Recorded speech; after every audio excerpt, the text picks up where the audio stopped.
នេះគឺជាបទបង្ហាញរបស់ខ្ញុំនៅក្នុងថ្ងៃនេះគឺពាក់ព័ន្ធជាមួយនឹងផ្នែកចំណូល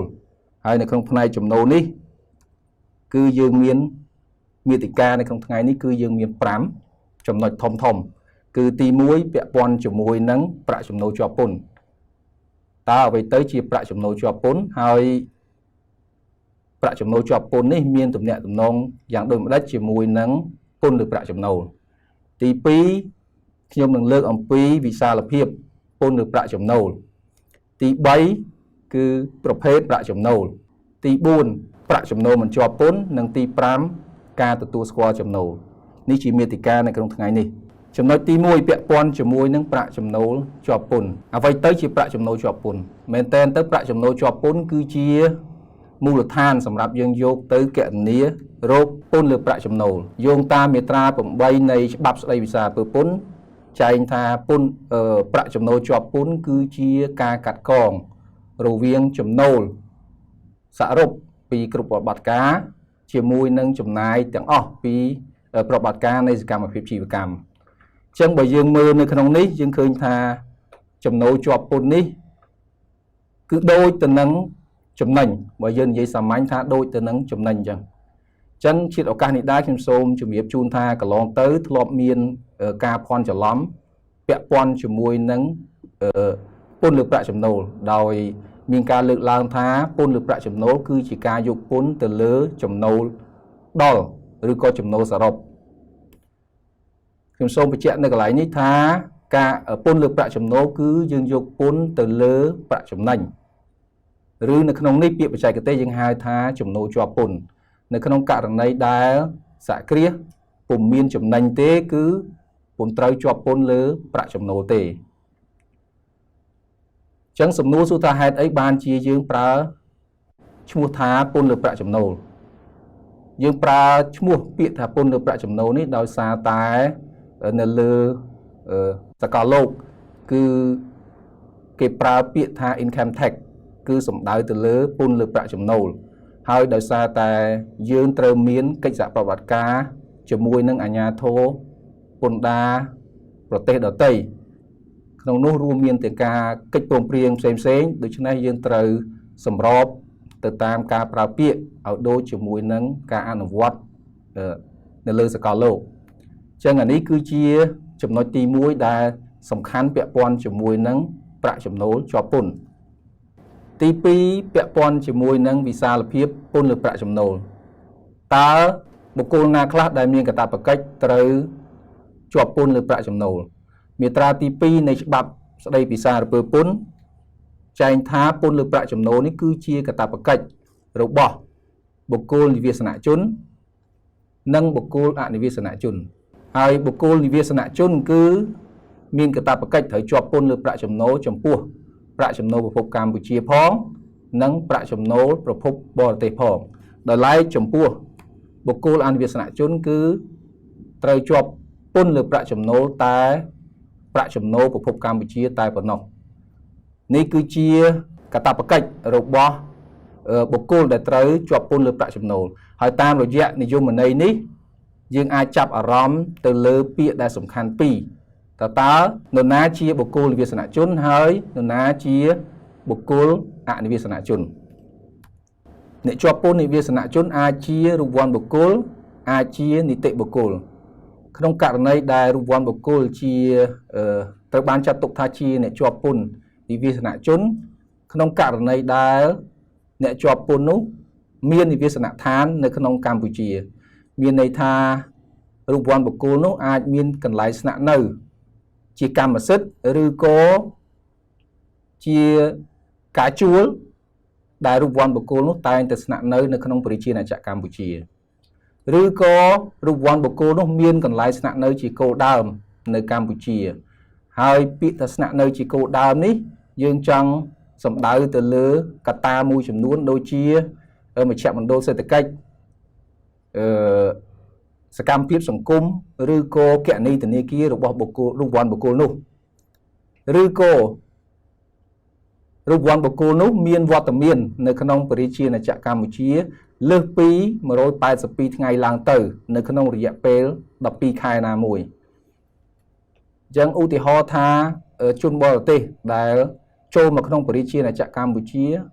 ក្នុងឆ្នាំ 2020 ឧទាហរណ៍ថាបើសិនជាបុគ្គលនោះចូលមកក្នុងខែ 3 ថ្ងៃទី1 ខែ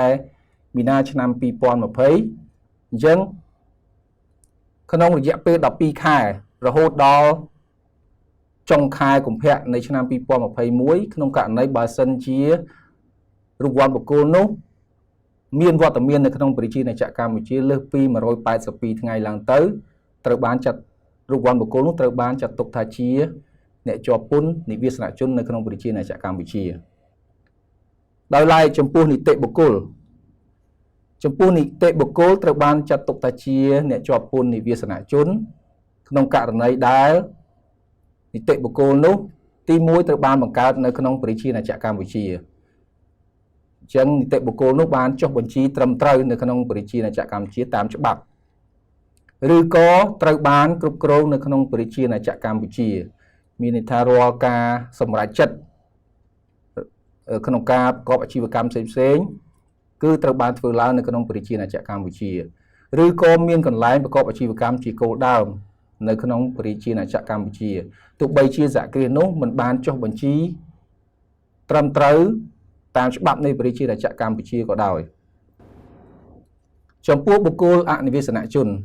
ដូចម្តេចដែលហៅថាអ្នកជាប់ពន្ធអនិវាសនជនអញ្ចឹងអ្នកជាប់ពន្ធអនិវាសនជនគឺក្រៅអំពីនិយមន័យនៃអ្នកជាប់ពន្ធនិវាសនជនដោយដែលខ្ញុំបានបកស្រាយខាងលើគឺត្រូវបានចាត់ទុកថាជាអ្នកជាប់ពន្ធអនិវាសនជនហើយអ្នកជាប់ពន្ធអនិវាសនជនខ្ញុំសូមបញ្ជាក់ថាជាប់ពន្ធលើប្រាក់ចំណូលតែចំពោះប្រាក់ចំណូលប្រភពកម្ពុជាតែប៉ុណ្ណោះអញ្ចឹងយើងបានឃើញពីចំណុចធំហើយដែលខ្ញុំបានលើកឡើងពាក់ព័ន្ធជាមួយនឹងទិដ្ឋភាពទូទៅនៃពន្ធលើប្រាក់ចំណូលឥឡូវយើងចូលមកដល់ចំណុចខ្លឹមសារសំខាន់នៅក្នុងផ្នែកទី1ពាក់ព័ន្ធនឹងចំណូលដែលខ្ញុំនឹងធ្វើបទបង្ហាញនៅក្នុងថ្ងៃនេះទី1យើងនិយាយអំពីប្រភេទនៃចំណូលតាមច្បាប់ស្តីពីសារពើពន្ធចំណូលត្រូវបានធ្វើការបែងចែកជា3ប្រភេទទី1គឺចំណូលពីសកម្មភាពអាជីវកម្មទី2ចំណូលបន្ទាប់បន្សំនិងទី3គឺចំណូលផ្សេងហេតុអីបានជាចំណូលត្រូវបានបែងចែកជា3ប្រភេទនេះការបែងចែកចំណូលជា3ប្រភេទនេះគឺដើម្បីដោះស្រាយបញ្ហាកន្លងទៅគឺមានការយល់ច្រឡំថារាល់ចំណូលទាំងអស់គឺត្រូវជាប់ប្រាក់ដោះពន្ធលើប្រាក់ចំណូលឬក៏ពន្ធអបបរមាប៉ុន្តែជាក់ស្ដែងនៅក្នុងនេះគឺយើងឃើញហើយចំណូលដែលជាមូលដ្ឋានសម្រាប់គិតប្រាក់ដោះពន្ធឬប្រាក់ចំណូលឬក៏ពន្ធអបបរមាគឺមានតែ2ប្រភេទទេគឺចំណូលពីសកម្មភាពអាជីវកម្មនិងចំណូលបន្ទាប់បន្សំដោយឡែកចំពោះចំណូលផ្សេងមិនត្រូវបានយកមកគិតជាមូលដ្ឋានសម្រាប់គណនាប្រាក់របស់ពន្ធឬប្រាក់ចំណូលឬក៏ពន្ធអបបរមាទេអញ្ចឹងយើងមើលទាំងអស់គ្នាពាក់ព័ន្ធជាមួយនឹងប្រភេទចំណូលនីមួយទី1ចំណូលពីសកម្មភាពអាជីវកម្មអ្វីទៅជាចំណូលពីសកម្មភាពអាជីវកម្មចំណូលពីសកម្មភាពអាជីវកម្មគឺជាចំណូលពីការផ្គត់ផ្គង់ទំនិញឬក៏សេវាដែលមានបញ្ជាក់នៅលើប័ណ្ណបតង់របស់សហគ្រាសនេះគឺជាគំរូប័ណ្ណបតង់របស់សហគ្រាសហើយយើងឃើញនៅលើគំរូប័ណ្ណបតង់នេះគឺសកម្មភាពអាជីវកម្មចម្បងគឺសេវាកម្រៃជើងសារឬការដឹកជញ្ជូនអញ្ចឹងនៅពេលដែលសហគ្រាសអស់លោកស្រីមកចំជីនៅអគ្គនាយកដ្ឋានពន្ធដារគឺតែងតែតម្រូវឲ្យបំពេញអំពីសកម្មភាពអាជីវកម្មចម្បងហើយចំណូលដែលទទួលបានពីសកម្មភាពអាជីវកម្មចម្បងនេះជាទូទៅគឺមានទំហំធំជាងចំណូលពីរប្រភេទផ្សេងទៀតទី2ចំណូលបន្ទាប់បន្សំចំណូលបន្ទាប់បន្សំនេះរួមមានទី1ចំណូលពីការជួលអចលនទ្រព្យក្នុងករណីដែលសហគ្រាសមានអចលនទ្រព្យសម្រាប់ជួលចំណូលពីការជួលអចលនទ្រព្យនេះត្រូវចាត់ទុកថាជាចំណូលបន្ទាប់បន្សំទី2គឺចំណូលពីអចលនទ្រព្យដាក់ឲ្យតន្ត្រីជនប្រើប្រាស់ដោយឥតគិតថ្លៃអញ្ចឹងនៅក្នុងចំណុចនេះយើងចាប់អារម្មណ៍ឃើញថា ឃើញពាក្យដាក់ឲ្យប្រើប្រាស់ដោយឥតគិតថ្លៃនៅក្នុងច្បាប់ស្តីពីសារពើពន្ធទោះបីជាអចលនទ្រព្យនោះត្រូវបានដាក់ឲ្យប្រើប្រាស់ដោយឥតគិតថ្លៃក៏ដោយក៏ត្រូវបានចាត់ទុកថាទទួលបានចំណូលពីការជួលអចលនទ្រព្យតាមតម្លៃទីផ្សារដែរពីព្រោះនេះគឺជាគោលការណ៍នៅក្នុងការប្រកបអាជីវកម្មដើម្បីទាញយកប្រាក់ចំណេញឬក៏ផលប្រយោជន៍ពីសកម្មភាពសេដ្ឋកិច្ចនោះដែលខុសពីសកម្មភាពរបស់អង្គការមិនស្វែងរកប្រាក់ចំណេញឬក៏សមាគមផ្សេងទី3ចំណូលពីអចលនទ្រព្យដាក់ឲ្យនិយោជិតប្រើប្រាស់ជាលក្ខណៈឯកជនដែលឥតគិតថ្លៃ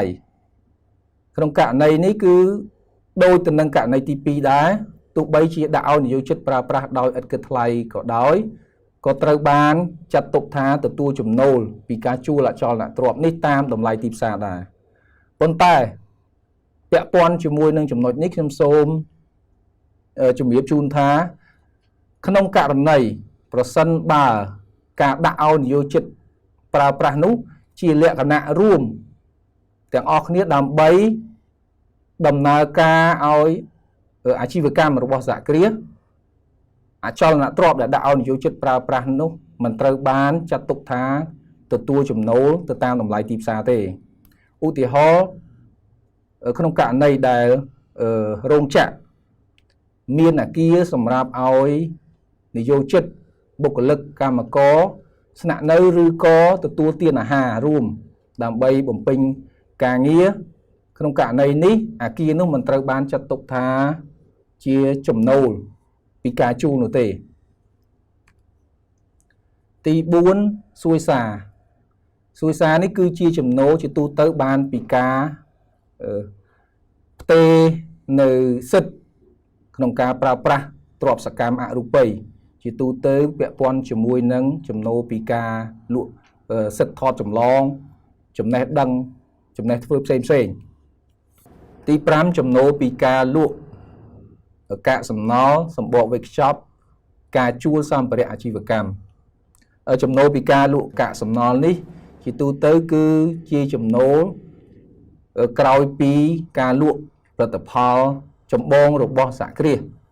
ឧទាហរណ៍ដូចជាចំពោះចំណូលពីការលក់ស្រូវអង្ករចឹងចំណូលពីការលក់ផលិតផលកាកសំណល់នេះអាចជាអង្កាមឬក៏កន្ទក់ផ្សេងនេះគឺជាចំណូលបន្ទាប់បន្សំហើយខាងលើអំបញ្ញមិញខ្ញុំបានបង្ហាញអំពីចំណូលពីសកម្មភាពអាជីវកម្មចឹងសូមបញ្ជាក់ឡើងវិញថាចំណូលទាំងពីរប្រភេទនេះគឺជាមូលដ្ឋានសម្រាប់គណនាទាំងពន្ធលើប្រាក់ចំណូលផងហើយប្រាក់រំដោះពន្ធលើប្រាក់ចំណូលផងយើងចូលមកដល់ប្រភេទចំណូលទី3គឺចំណូលផ្សេងចំណូលផ្សេងរួមមានចំណូលពីមូលបត្រក្នុងករណីដែលសហគ្រាសវិនិយោគជាបណ្ណភិហ៊ុនឬក៏ឧបករណ៍ហិរញ្ញវត្ថុផ្សេងនៅក្នុងសហគ្រាសដទៃហើយទទួលបានផលពីការវិនិយោគនោះវិញត្រូវបានចាត់ទុកថាជាចំណូលពីចំណូលផ្សេងមួយទៀតគឺចំណូលហិរញ្ញវត្ថុចំណូលហិរញ្ញវត្ថុនេះកើតឡើងតាមរយៈសហគ្រាសអាចមានជាការផ្ដល់កម្ចីឬក៏ការតម្កល់ប្រាក់នៅធនាគារហើយទទួលបានមកវិញនៅជាកម្រៃឬក៏ការប្រាក់ហើយចំណូលដែលបានមកនេះគឺត្រូវបានចាត់ទុកថាជាចំណូលផ្សេងមួយទៀតពាក់ព័ន្ធជាមួយនឹងអំណោយនិងឧបត្ថម្ភធនជាទូទៅអំណោយនិងឧបត្ថម្ភធនសហគ្រាសត្រូវកត់ត្រាចំណូលនៅពេលដែលសហគ្រាសទទួលបានអំណោយឬក៏ឧបត្ថម្ភធនទាំងនោះហើយអំណោយនិងឧបត្ថម្ភធននេះអាចជាសាច់ប្រាក់ឬក៏មិនមែនសាច់ប្រាក់ក្នុងករណីពិសេសដែលសហគ្រាសទទួលបានការឧបត្ថម្ភធនជាការវិនិយោគឧបត្ថម្ភធនវិនិយោគជាទ្រព្យសកម្មថ្នាក់ទី1ដែលមានតម្លៃចាប់ពី40លានរៀលឡើងទៅអញ្ចឹងក្នុងករណីនោះសហគ្រាសមិនត្រូវកត់ត្រាចំណូលទាំងស្រុងនៅពេលទទួលបាន ការឧបត្ថម្ភវិនិយោគនោះទេសហគ្រាសត្រូវទទួលស្គាល់ចំណូលមួយចំណែកម្ដងដែលមានទឹកប្រាក់ស្មើនឹងរំលោះឧទាហរណ៍សហគ្រាសទទួលបានការឧបត្ថម្ភវិនិយោគពីរដ្ឋាភិបាលដែលរដ្ឋាភិបាលសាងសង់អគារសម្រាប់ឲ្យសហគ្រាសអាចស្តុកផលិតផលហើយអគារដែលមានតម្លៃ100លានឧទាហរណ៍អញ្ចឹងក្នុងករណីហ្នឹងសហគ្រាសត្រូវទទួលស្គាល់ចំណូលពីការទទួលបានឧបត្ថម្ភទុនអគារដែលមានតម្លៃ100លាននោះជាចំណូលដែលមានតម្លៃស្មើនឹងរំលោះនៅតាមឆ្នាំនីមួយៗហើយនីតិវិធីឬរបៀបក្នុងការគណនារំលោះហ្នឹងយើងនឹងឃើញយើងនឹងមានវីដេអូដើម្បីបង្ហាញជូននៅពេលក្រោយៗទៀតពាក់ព័ន្ធនឹងចំណូលផ្សេងនេះផងដែរយើងមានសំណងនេះអាចមានច្រើនប្រភេទក្នុងនោះរួមមានសំណងធានារ៉ាប់រងសំណងពីការលុបកិច្ចសន្យាសំណងផ្ដល់ជាជំងឺចិត្តឬក៏សំណងការខូចខាតផ្សេងរាល់សំណងទាំងឡាយណាដែលសហគ្រាសបានធ្វើកិច្ចសន្យាឬកិច្ចព្រមព្រៀងជាមួយនឹងអតិថិជនឬក៏ដៃគូពាណិជ្ជកម្មក្នុងករណីដែលហានិភ័យបានកើតឡើងហើយលក្ខខណ្ឌតម្រូវឲ្យមានសំណងត្រឡប់មកវិញសហគ្រាសត្រូវទទួលស្គាល់ទឹកប្រាក់សំណងដែលទទួលបានហើយកត់ត្រាចំណូលនេះនៅក្នុងចំណូលផ្សេងមួយទៀតពាក់ព័ន្ធជាមួយនឹងតម្លៃលើសពីការលក់ឬឈប់ប្រើប្រាស់ទ្រព្យសកម្មនេះក៏ត្រូវបានកត់ត្រាជាចំណូលផ្សេងដែរក្នុងករណីដែលសហគ្រាសមានទ្រព្យសកម្មហើយឈប់ប្រើប្រាស់ហើយលក់ដែលតម្លៃលក់នោះលើសពីតម្លៃដែលនៅសល់របស់ទ្រព្យសកម្មអញ្ចឹងតម្លៃលើសនោះត្រូវបានចាត់ទុកថាជាចំណូលផ្សេងបាទនេះគឺជាចំណូលដែលច្បាប់ពន្ធដារធ្វើការបែងចែកយើងចូលមកដល់ចំណុចទី4ពាក់ព័ន្ធជាមួយនឹងប្រាក់ចំណូលមិនជាប់ពន្ធខ្ញុំបានលើកខាងដើមហើយថាប្រាក់ចំណូលអ្វីទៅជាប្រាក់ចំណូលជាប់ពន្ធហើយបុគ្គលណាខ្លះដែលមានកាតព្វកិច្ចត្រូវជាប់ពន្ធលើប្រាក់ចំណូលប៉ុន្តែនៅត្រង់ចំណុចនេះចង់បញ្ជាក់ថាមិនមែនគ្រប់ប្រាក់ចំណូលទាំងអស់សុទ្ធតែជាប់ពន្ធលើប្រាក់ចំណូលទេប្រាក់ចំណូលមួយចំនួនមិនត្រូវបានជាប់ពន្ធលើប្រាក់ចំណូលទេក្នុងនោះរួមមានប្រាក់ចំណូលរបស់រាជរដ្ឋាភិបាលអញ្ចឹងចំណូលដែលរដ្ឋាភិបាលទទួលបានគឺរួចផុតពីកាតព្វកិច្ចពន្ធលើប្រាក់ចំណូលទី2ប្រាក់ចំណូលរបស់អង្គការដែលអង្គការនោះជាទូទៅគឺត្រូវជាអង្គការដែលមិនស្វែងរកប្រាក់ចំណេញហើយមានគោលដៅសុទ្ធសាធខាងសាសនាសប្បុរសធម៌វិទ្យាសាស្ត្រអក្សរសាស្ត្រឬអប់រំនិងប្រាក់ចំណូលរបស់សមាគមហើយដែលលក្ខខណ្ឌសំខាន់ដើម្បីរួចពន្ធលើប្រាក់ចំណូលនេះគឺទាំងអង្គការក៏ដោយទាំងសមាគមក៏ដោយគឺប្រាក់ចំណូលដែលទទួលបានពីសកម្មភាពរបស់ខ្លួននឹងមិនត្រូវបានយកមកប្រើប្រាស់ជាប្រយោជន៍របស់បុគ្គលណាម្នាក់ឬក៏ឯកជនណាមួយទេក្នុងករណីដែលប្រាក់ចំណូលត្រូវបានយកមកប្រើប្រាស់ជាលក្ខណៈឯកជនអញ្ចឹងចំណូលនោះមិនត្រូវបានរួចផុតពីកាតព្វកិច្ចពន្ធលើប្រាក់ចំណូលទេយើងមកដល់ចំណុចទី5ពាក់ព័ន្ធជាមួយនឹងការទទួលស្គាល់ចំណូលចំណុចនេះគឺសំខាន់ណាស់ចំពោះសហគ្រាសនៅក្នុងការទទួលស្គាល់ចំណូលដើម្បីឲ្យធ្វើការប្រកាសឲ្យនឹងបង់ពន្ធបានត្រឹមត្រូវជាទូទៅសហគ្រាសនៅក្នុងសហគ្រាសធ្វើការកត់ត្រានៅក្នុងបញ្ជីការគណនេយ្យរបស់ខ្លួនដោយគោរពទៅតាមស្តង់ដាររបាយការណ៍ហិរញ្ញវត្ថុអន្តរជាតិនៃកម្ពុជាប៉ុន្តែនៅពេលដែលសហគ្រាសធ្វើការដាក់លិខិតប្រកាសមកអគ្គនាយកដ្ឋានពន្ធដារសហគ្រាសត្រូវធ្វើការកែតម្រូវឬក៏និយត្តកម្មធាតុមួយចំនួនដែលច្បាប់ពន្ធដារមានចែងដោយឡែកខុសពីស្តង់ដារដែលសហគ្រាសបានកត់ត្រានៅក្នុងបញ្ជីការគណនេយ្យរបស់ខ្លួនខ្ញុំនៅក្នុងការធ្វើបទបង្ហាញនេះខ្ញុំលើកយកចំណុច ធំមួយចំនួនពាក់ព័ន្ធជាមួយនឹងការទទួលស្គាល់ចំណូលទៅតាមប្រភេទនៃសេវាមួយចំនួនដូចតទៅទី1ពាក់ព័ន្ធជាមួយនឹងការផ្គត់ផ្គង់ទំនិញឬសេវាទូទៅអានេះគឺជាការផ្គត់ផ្គង់នឹងទំនិញឬសេវាទូទៅអញ្ចឹងថាតើពេលណាដែលសហគ្រាសត្រូវទទួលស្គាល់ចំណូលហើយពេលណាសហគ្រាសត្រូវបង់ពន្ធឲ្យបានត្រឹមត្រូវអញ្ចឹងចំណូលត្រូវកត់ត្រានៅក្នុងកាលបរិច្ឆេទមុនគេក្នុងចំណោមពេលចេញវិក័យប័ត្រពេលបញ្ជូនទំនិញឬសេវាឬក៏ពេលទូទាត់ប្រាក់អញ្ចឹងពេលណាដែលកើតមុនគេសហគ្រាសត្រូវទទួលស្គាល់ចំណូលនៅពេលនោះ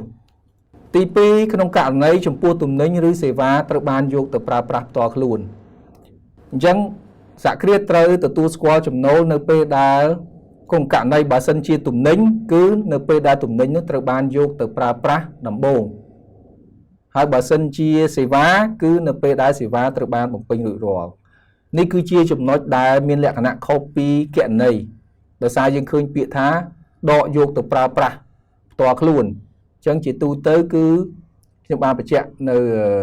ការដកយកទៅប្រើប្រាស់ផ្ទាល់ខ្លួននេះក៏ត្រូវបានចាត់ទុកថាជាការទទួលបានចំណូលពីទៅតាមតម្លៃទីផ្សារដែរអញ្ចឹងអានឹងត្រូវខុសពីជាទូទៅគឺខុសពីការកត់ត្រានៅក្នុងបញ្ជីការគណនេយ្យអញ្ចឹងសហគ្រាសនៅពេលដែលមានប្រតិបត្តិការនេះកើតឡើងត្រូវធ្វើការកែតម្រូវចំណូលនោះឡើងវិញទៅតាមច្បាប់និងបទបញ្ញត្តិពន្ធដារ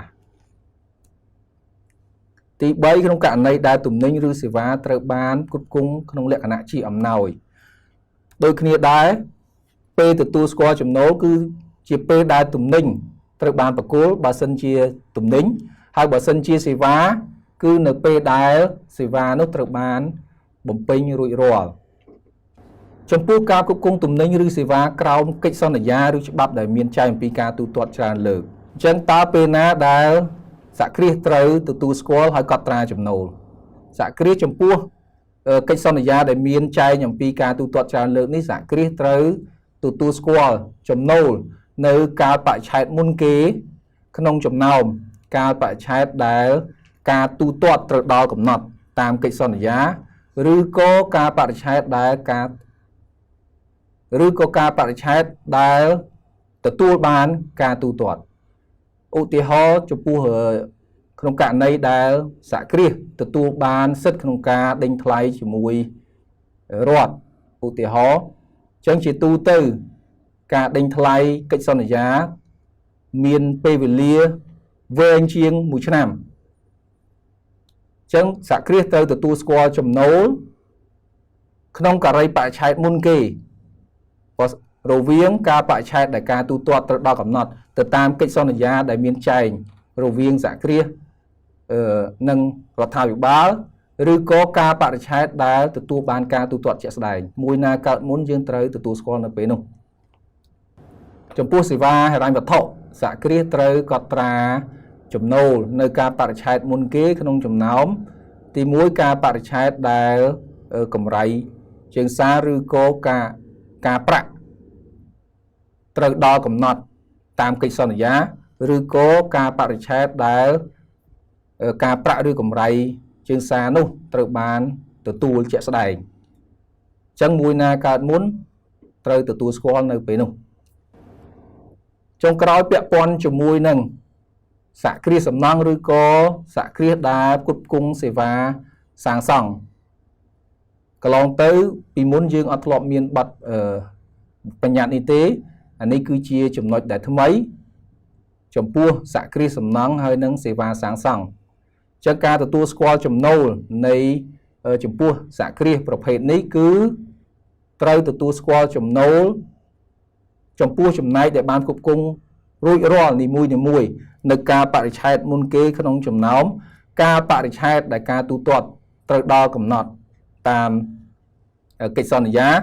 ឬក៏ការបរិច្ឆេទដែលសហគ្រាសត្រូវកត់ត្រាចំណូលចូលទៅក្នុងបញ្ជីគណនេយ្យដោយគោរពទៅតាម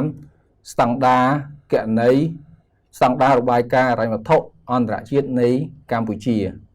នេះជាចំណុចថ្មីចំពោះសហគ្រាសសំណង់និងសហគ្រាសសាងសង់នៅក្នុង ประเทศบับในទី2ពាក់ព័ន្ធនឹងចំណាយនេះគឺយើងមានដី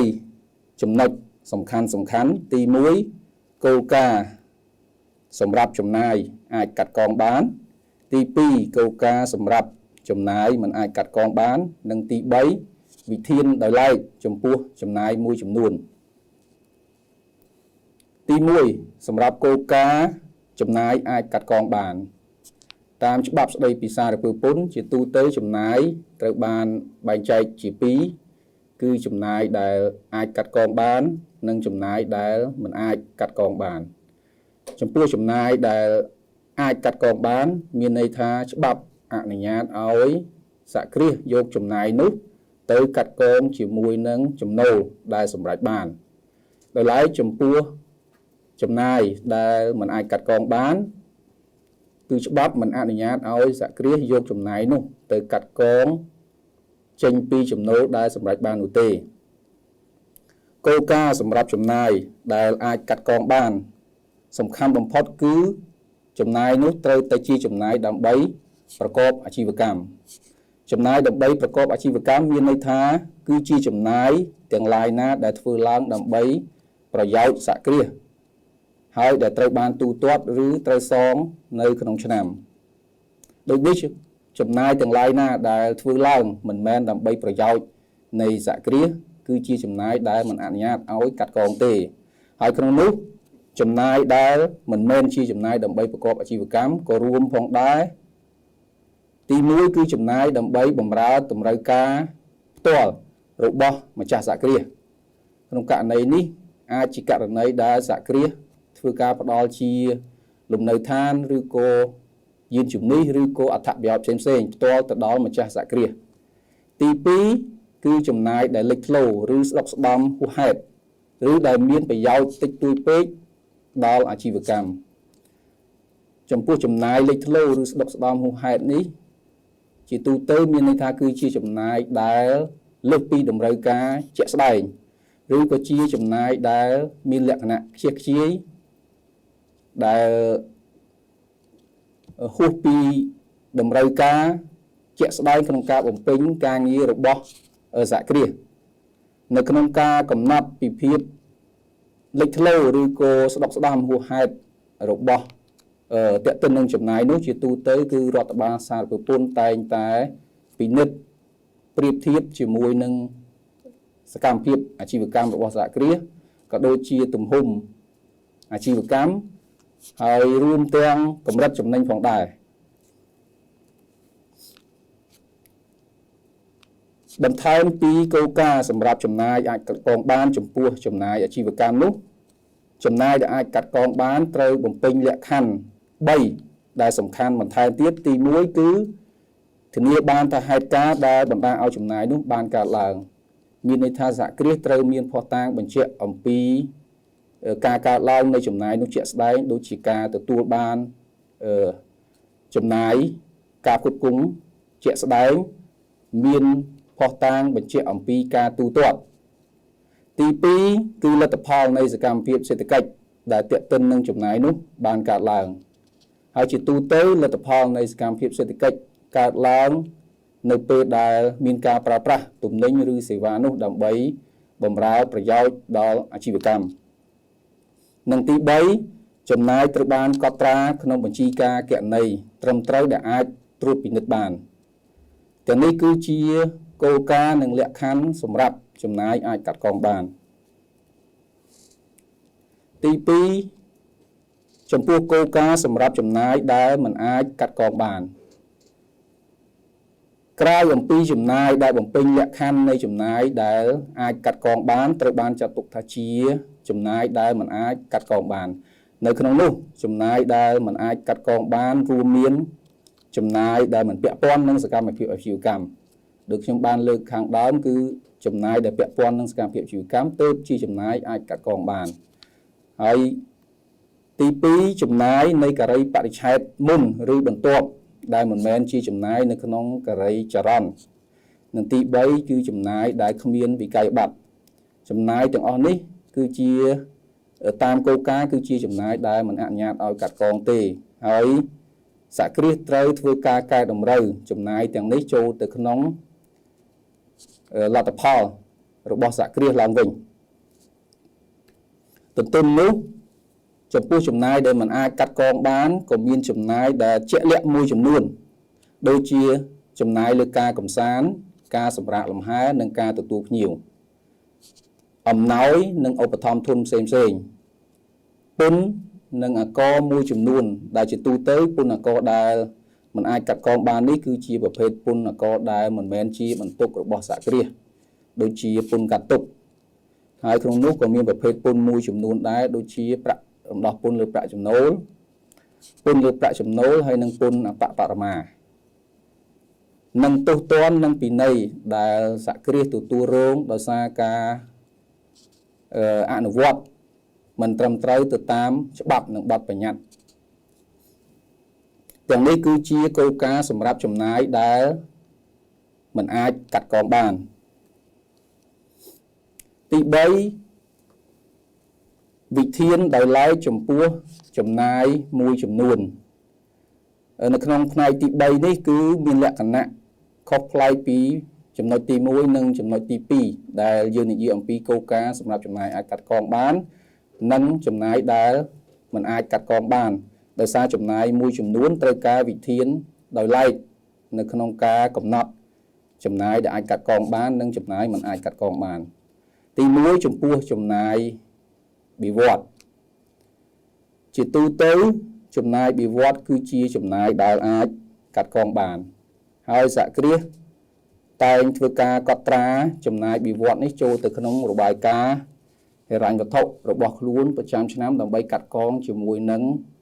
ចំណូលហើយតាមច្បាប់ស្តីពីសារពើពន្ធពាក្យថាបៀវត្សនេះមាននិយមន័យទូលាយប្រាក់បៀវត្សនេះមិនត្រឹមរួមបញ្ចូលបៀវត្សខ្លួនឯងទេមានទាំងអាចរួមបញ្ចូលទាំងលាភការ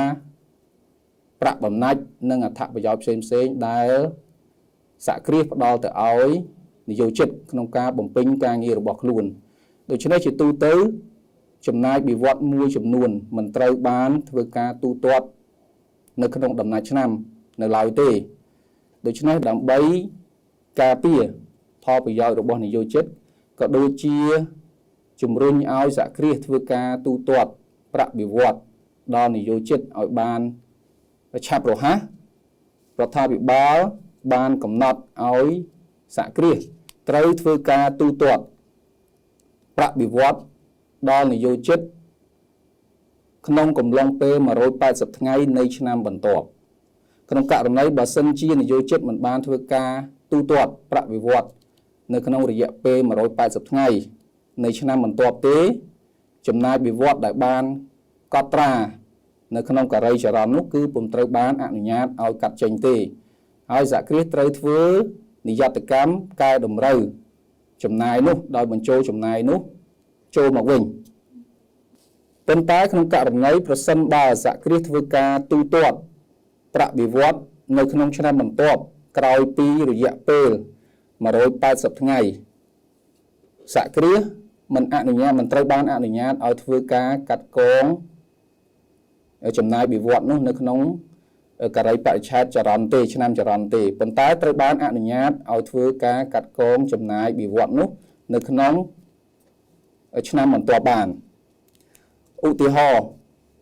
សហគ្រាសបានកត់ត្រាចំណាយបៀវត្ស10លានរៀលនៅក្នុងឆ្នាំ2019នៅក្នុងឆ្នាំ2020ក្នុងករណីដែលសហគ្រាស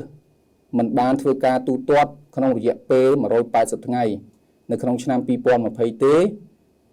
ច្បាប់មិនអនុញ្ញាតឲ្យសហគ្រាសធ្វើការកាត់កងចំណាយបៀវត្សដែលបានកាត់ចេញនៅក្នុងឆ្នាំ2019នោះទេមានន័យថាសហគ្រាសត្រូវធ្វើការកែតម្រូវដោយបូកបញ្ចូលចំណាយនោះចូលទៅក្នុងលទ្ធផលឆ្នាំ2019វិញប៉ុន្តែក្នុងករណីប្រសិនបើសហគ្រាសធ្វើការទូទាត់ប្រាក់បៀវត្ស10លានរៀលនោះនៅក្នុងឆ្នាំ2020ក្រោយរយៈពេល180ថ្ងៃឧទាហរណ៍ថាធ្វើការទូទាត់នៅក្នុងខែតុលាឆ្នាំ2020ដូច្នេះសហគ្រាសត្រូវទី1ត្រូវធ្វើការកែតម្រូវ លទ្ធផលនៅក្នុងឆ្នាំ2019ឡើងវិញដោយធ្វើការបូកបញ្ចូលចំណាយវិវត្តនោះចូលទៅក្នុងឆ្នាំ2019ឡើងវិញប៉ុន្តែសហគ្រាសត្រូវបានអនុញ្ញាតឲ្យធ្វើការកាត់កងចំណាយវិវត្ត10លានរៀលនោះនៅក្នុងឆ្នាំ2020វិញទី2ចំពោះចំណាយដែលត្រូវទូទាត់ទៅឲ្យបុគ្គលតាក់ទិនចំណាយដែលត្រូវទូទាត់ទៅឲ្យបុគ្គលតាក់ទិននេះគោលការណ៍គឺស្រដៀងទៅនឹងចំណាយវិវត្តបាញ់មិញដែរគឺសហគ្រាសត្រូវបានអនុញ្ញាតឲ្យធ្វើការកាត់កងចំណាយដែលបានទូទាត់ទៅឲ្យបុគ្គលតាក់ទិននោះក្នុងករណីដែលការទូទាត់នោះធ្វើឡើងកំឡុងពេល180ថ្ងៃនៃឆ្នាំជាប់ពន្ធបន្ទាប់ក្នុងករណីដែលមិនបានទូទាត់នៅក្នុងរយៈពេល180ថ្ងៃនៃឆ្នាំបន្ទាប់ទេគឺចំណាយនោះមិនត្រូវបានអនុញ្ញាតទេគឺសហគ្រាសត្រូវធ្វើនិយត្តកម្មកែតម្រូវបូកបញ្ចូលចំណាយនោះទៅក្នុងឆ្នាំចរន្តវិញហើយចំណាយគោលការណ៍នេះមិនត្រូវបានអនុវត្តទេចំពោះចំណាយទៅលើសារពើភ័ណ្ឌទ្រព្យសកម្មហើយនឹងទ្រព្យដែលអាចរំលោះបានហើយក្នុងករណីបើសិនជាការទូទាត់នោះមិនធ្វើក្នុងរយៈពេល180ថ្ងៃទេគឺចំណាយនោះមិនត្រូវបានអនុញ្ញាតឲ្យកាត់កងពីឆ្នាំជាប់ពន្ធបន្តបន្ទាប់ទេគឺមិនអាចកាត់កងរហូតចំពោះការកែតម្រូវមានន័យថាសហគ្រាសក្នុងករណីដែលសហគ្រាសមិនបានធ្វើការទូទាត់ទាន់ពេលវេលាក្នុងរយៈពេល180ថ្ងៃនឹងទេគឺសហគ្រាសត្រូវធ្វើការកែតម្រូវដោយខ្លួនឯងក្នុងរយៈពេល30ថ្ងៃក្រោយរយៈពេល180ថ្ងៃក្នុងករណីនេះគឺសហគ្រាសនឹងមិនត្រូវទទួលរងនៅទោសទណ្ឌក្នុងនោះមានពន្ធបន្ថែមនឹងការប្រាក់ទេក្នុងករណីដែលសហគ្រាសមិនបានធ្វើការកែតម្រូវទាន់ពេលវេលាដូច្នេះសហគ្រាសត្រូវទទួលរងនៅទោសទណ្ឌដែលក្នុងនោះមានពន្ធបន្ថែមនឹងការប្រាក់ហើយទោសទណ្ឌនេះត្រូវចាប់គិតពីខែបន្ទាប់ពីរយៈពេល180ថ្ងៃទី3សង្ឃវិធានធនដូចម្ដេចដែលហៅថាសង្ឃវិធានធនសង្ឃវិធានធននេះគឺជាទឹកប្រាក់ដែលសហគ្រាសធ្វើការបម្រុងទុកចំពោះការខាតបង់ឬក៏ការខូចខាតដែលអាចកើតមានឡើងនាពេលអនាគតនៅក្នុងច្បាប់ស្តីពីសារពើពន្ធចំណាយសង្ឃវិធានធននេះត្រូវបានអនុញ្ញាតឲ្យកាត់កងចំពោះតែឥណទាយដែលជាប់សង្ស័យរបស់ធនាគារក្នុងស្រុកតែប៉ុណ្ណោះដូច្នេះក្រៅពីធនាគារក្នុងស្រុកគឺមិនត្រូវបានអនុញ្ញាតឲ្យធ្វើសង្ឃវិធានធនកាត់កងចំណាយទេតើអ្វីទៅជាធនាគារនៅក្នុងច្បាប់ស្តីពីសារពើពន្ធពាក្យថាធនាគារគឺសំដៅដល់គ្រឹះស្ថានធនាគារនិងហិរញ្ញវត្ថុរួមទាំងគ្រឹះស្ថានមីក្រូហិរញ្ញវត្ថុផងដែរហើយសង្ឃវិធានធនដែលអនុញ្ញាតឲ្យធ្វើតាមច្បាប់ស្តីពីសារពើពន្ធគឺផ្អែកទៅតាមចំណាត់ថ្នាក់នៃហានិភ័យក្នុងនោះចំណាត់ថ្នាក់នៃហានិភ័យឥណទានត្រូវបានបែងចែកជា5ថ្នាក់ទី1ចំណាត់ថ្នាក់ធម្មតាទី2ឃ្លាំមើលទី3ក្រោមស្តង់ដារទី4សង្ស័យនិងទី5បាត់បង់ហើយចំពោះសង្ឃវិធានធនដែលអនុញ្ញាតគឺត្រូវបានអនុញ្ញាតចំពោះតែថ្នាក់ចាប់ពីថ្នាក់ទី3ប៉ុណ្ណោះគឺថ្នាក់ក្រោមស្តង់ដារថ្នាក់សង្ស័យនិងថ្នាក់បាត់បង់ដល់ឡែកចំពោះហានិភ័យឥណទានថ្នាក់ទី1ធម្មតានិងថ្នាក់ទី2ឃ្លាំមើលគឺមិនត្រូវបានអនុញ្ញាតឲ្យធ្វើសង្ឃវិធានធនទេទី4ចំពោះវិភាគទានសប្បុរសធម៌សូមឲ្យអស់លោកលោកស្រីមេត្តាធ្វើការបែងចែកឲ្យច្បាស់រវាងវិភាគទានសប្បុរសធម៌និងអំណោយដែលខ្ញុំបានលើកនៅក្នុងចំណុចទី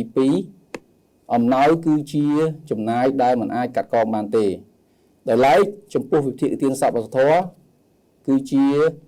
ចំណាយដែលអាចកាត់កងបានប៉ុន្តែត្រូវមានកម្រិតនៅក្នុងការកាត់កងហើយពាក្យថាវិភាគទានសប្បុរសធម៌នេះគឺសំដៅទៅដល់វិភាគទានជាអាចជាសាច់ប្រាក់ឬក៏ជាវត្ថុទៅដល់សកម្មភាពមិនស្វែងរកប្រាក់ចំណេញហើយសកម្មភាពមិនស្វែងរកប្រាក់ចំណេញនេះគឺមានចែងនៅក្នុងប្រការ8ស្ដីពីប្រាក់ចំណូលមិនជាប់ពន្ធនៅក្នុងប្រកាសស្ដីពីពន្ធលើប្រាក់ចំណូលហើយចំពោះការកាត់កងវិភាគទានសប្បុរសធម៌នេះគឺមិនត្រូវអនុញ្ញាតឲ្យលើសពី 5% នៃប្រាក់ចំណូលសុទ្ធមុនពេលកាត់កងវិភាគទានសប្បុរសធម៌នោះទេមានន័យថាគឺច្បាប់អនុញ្ញាតឲ្យកាត់កងត្រឹមតែ 5% ប៉ុណ្ណោះនៃប្រាក់ចំណូលសុទ្ធមុនពេលកាត់កងវិភាគទានសប្បុរសធម៌ហើយដោយឡែកចំពោះទឹកប្រាក់វិភាគទានដែលនៅសល់គឺមិនត្រូវបានអនុញ្ញាតឲ្យយោងទៅកាត់កងនៅកូរ៉េបន្តបន្ទាប់ទៀតទេសូមមើលឧទាហរណ៍នៅក្នុងឆ្នាំ2019សហគ្រាសមានប្រាក់ចំណូលជាប់ពន្ធ200លានរៀលហើយក្នុងនោះសហគ្រាសបានកាត់កងចំណាយវិភាគទានសប្បុរសធម៌ចំនួន15លានរៀលមានន័យថាប្រាក់ចំណូលជាប់ពន្ធនេះបានកាត់កងនៅចំណាយវិភាគទានសប្បុរសធម៌រួចហើយចូលគណនាចំណាយវិភាគទានសប្បុរសធម៌ដែលអនុញ្ញាតឲ្យកាត់កងដូច្នេះដើម្បីអាចគណនារោគវិភាគទានសប្បុរសធម៌ដែលអនុញ្ញាតឲ្យកាត់កងបានយើងត្រូវរកប្រាក់ចំណូលជាប់ពន្ធមុនពេលកាត់កងវិភាគទានសប្បុរសធម៌សិនដូច្នេះដើម្បីរកប្រាក់ចំណូលជាប់ពន្ធមុនពេលកាត់កងវិភាគទានសប្បុរសធម៌ត្រូវយកប្រាក់ចំណូលជាប់ពន្ធបូកជាមួយនឹងវិភាគទានសប្បុរសធម៌ចូលមកវិញអញ្ចឹងយើងបានប្រាក់ចំណូលជាប់ពន្ធមុនពេលកាត់កងវិភាគទានសប្បុរសធម៌ដែលក្នុងនេះចំនួន215លានរៀលហើយវិភាគទានសប្បុរសធម៌ដោយតែបានបង្ហាញខាងលើគឺយើងអនុញ្ញាតតែ 5% តែ 5% នៃប្រាក់ចំណូលជាប់ពន្ធមុនពេលកាត់កងវិភាគទានសប្បុរសធម៌ទេដូច្នេះយើងយក 5% គុណជាមួយនឹងប្រាក់ចំណូលជាប់ពន្ធមុនពេលកាត់កងវិភាគទានសប្បុរសធម៌ទៅយើងឃើញចំណាយវិភាគទានសប្បុរសធម៌ដែលអាចកាត់កងបានចំនួន10លាន75ម៉ឺនហើយដល់ឡែកចំពោះវិភាគទានសប្បុរសធម៌ដែលនៅសល់ចំនួន4លាន25ម៉ឺននេះគឺជាចំណាយដែលមិនអាចកាត់កងបានទេត្រូវបូកបញ្ចូលទៅក្នុងលទ្ធផលនៃរបស់សហគ្រាសឡើងវិញហើយរបៀបគណនាវិភាគទានសប្បុរសធម៌ដែលអាចកាត់កងបាននេះគឺមានយើងនឹងមានវីដេអូនៅក្នុងផ្នែកទី5ដែលនិយាយអំពីរបៀបបំពេញលិខិតប្រកាសពន្ធលើប្រាក់ចំណូលទី5ពាក់ព័ន្ធជាមួយនឹងចំណាយការប្រាក់នេះគឺស្រដៀងជាមួយនឹងវិភាគទានសប្បុរសធម៌ដែរគឺត្រូវមានកំហិតនៅក្នុងការកាត់កងហើយកំហិតនៅក្នុងការកាត់កងនេះគឺស្មើនឹងចំណូលការប្រាក់ដែលទទួលបានបូកជាមួយនឹង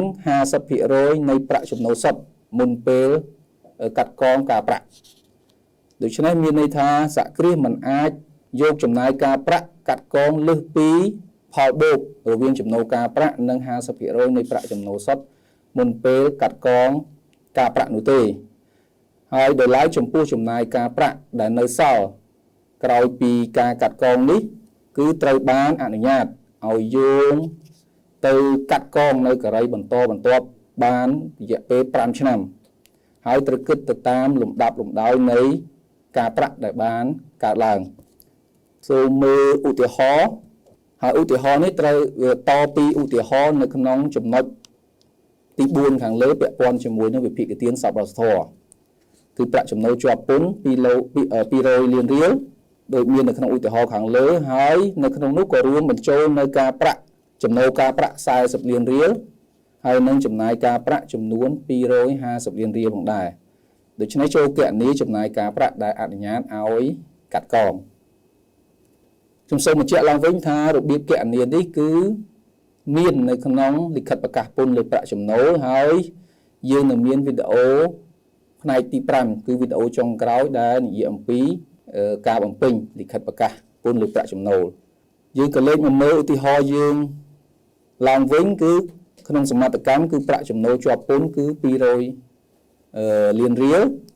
ហើយនៅក្នុងនោះចំពោះឧទាហរណ៍ទី4ពាក់ព័ន្ធនឹងវិភាគទានសប្បុរសធម៌គឺយើងបានគណនារួចហើយដូច្នេះយើងត្រូវបូកចំណាយវិភាគទានសប្បុរសធម៌ដែលមិនអនុញ្ញាតឲ្យកាត់កងចូលមកវិញអញ្ចឹងយើងទទួលបានប្រាក់ចំណូលមុននិយត្តកម្មលើការប្រាក់នេះចំនួន204លាន25ម៉ឺនហើយចេញពីប្រាក់ចំណូលមុននិយត្តកម្មការប្រាក់នេះទើបយើងអាចគណនារកចំណាយការប្រាក់ដែលអាចកាត់កងបាននិងចំណាយការប្រាក់ដែលនៅសល់ត្រូវយោងទៅមុខក្នុងនោះដើម្បីគណនាយើងត្រូវគណនាតាមរូបមន្តដោយក្នុងនោះយើងត្រូវបូកចំណាយការប្រាក់ចូលមកវិញហើយដកចំណូលការប្រាក់ចេញយើងនឹងទទួលបានប្រាក់ចំណូលជាប់ពន្ធមុនកាត់កងការប្រាក់នេះជាមូលដ្ឋាននៅក្នុងការដែលយើងយកទៅគុណជាមួយនឹង 50% ដែលយើងអនុញ្ញាតធៀបជាមួយនឹងប្រាក់ចំណូលជាប់ពន្ធមុនកាត់កងការប្រាក់យើងទទួលបាន 50% នៃប្រាក់ចំណូលគ្មានការប្រាក់នេះគឺចំនួន207លាន125,000ហើយយើងយក 50% នៃប្រាក់ចំណូលគ្មានការប្រាក់នេះទៅបូកជាមួយនឹងចំណូលការប្រាក់40លាននៅក្នុងងនេះហើយយើងនឹងទទួលបានចំណាយការប្រាក់អតិបរមាដែលអនុញ្ញាតឲ្យកាត់កងបានគឺស្មើនឹង247.125,000ហើយយើងឃើញថានៅក្នុងសមត្ថកម្មយើងគឺចំណាយការប្រាក់ដែលបានកើតឡើងសរុបមានចំនួន250លានរៀលដូច្នេះចំណាយការប្រាក់ដែលត្រូវយោងទៅកាត់កងអាចយោងទៅកាត់កងនៅកូរ៉េបន្ទាប់បានគឺចំនួន2,87,500,000ខ្ញុំសូមបន្តលើកយកប្រធានបទស្ដីពីពន្ធលើប្រាក់ចំណូលផ្នែកទី3ដែលផ្នែកទី3នេះគឺយើងនឹងនិយាយអំពីចំណាយបន្តពីផ្នែកទី2នៅក្នុងផ្នែកទី3នេះនៅក្នុងនោះយើងមាន4ចំណុចសំខាន់រួមនឹងឧទាហរណ៍មួយហើយអ្វីដែលយើងផ្ដោតនៅក្នុងផ្នែកទី3នេះគឺពាក់ព័ន្ធជាមួយនឹងរំលោះនៅក្នុងនោះទី1គឺយើងនឹងនិយាយអំពីរំលោះសារពើពន្ធអ្វីទៅដែលហៅថាជារំលោះទី2វិធីសាស្ត្ររំលោះតើរំលោះតាមច្បាប់ស្តីពីសារពើពន្ធមានប៉ុន្មានវិធីទី3ប្រភេទទ្រព្យសកម្មនិងវិធីរំលោះតើទ្រព្យសកម្មត្រូវបានបែងចែកជាប៉ុន្មានប្រភេទហើយនឹងរំលោះដូចម្ដេចទី4គឺវិធីក្នុងការកត់ត្រាទ្រព្យសកម្មហើយទី5យើងនឹងឃើញឧទាហរណ៍អំពីការគណនារំលោះទី1រំលោះសារពើពន្ធ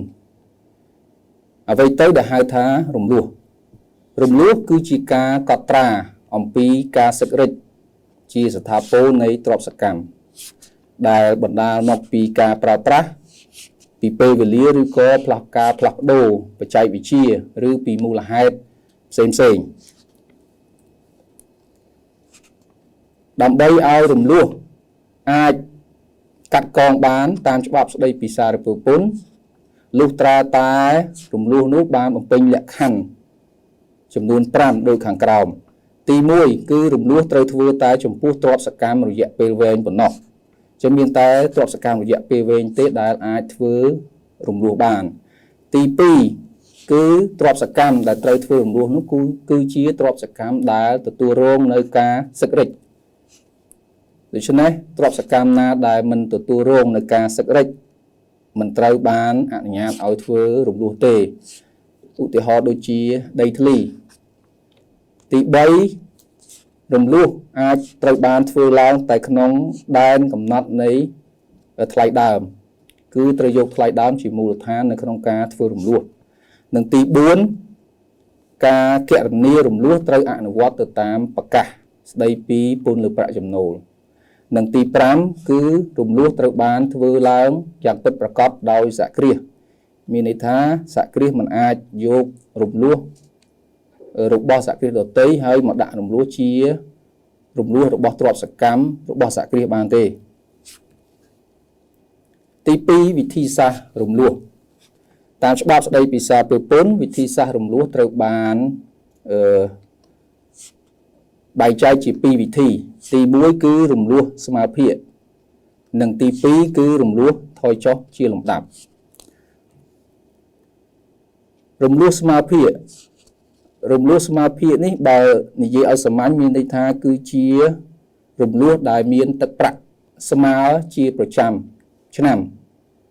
ហើយដើម្បីគណនារំលោះស្មារតីនេះគឺយើងយកថ្លៃដើមគុណជាមួយនឹងអត្រារំលោះហើយរូបមន្តនេះគឺអនុវត្តជារៀងរាល់ឆ្នាំគឺត្រូវយកថ្លៃដើមគុណជាមួយនឹងអត្រារំលោះដែលធ្វើឲ្យទឹកប្រាក់រំលោះគឺថេរជារៀងរាល់ឆ្នាំហើយក្នុងការរំលោះចំពោះរំលោះស្មារតីនេះគឺចំពោះឆ្នាំប្រើប្រាស់ដំបូងគឺត្រូវរំលោះពេញមួយឆ្នាំមានន័យថា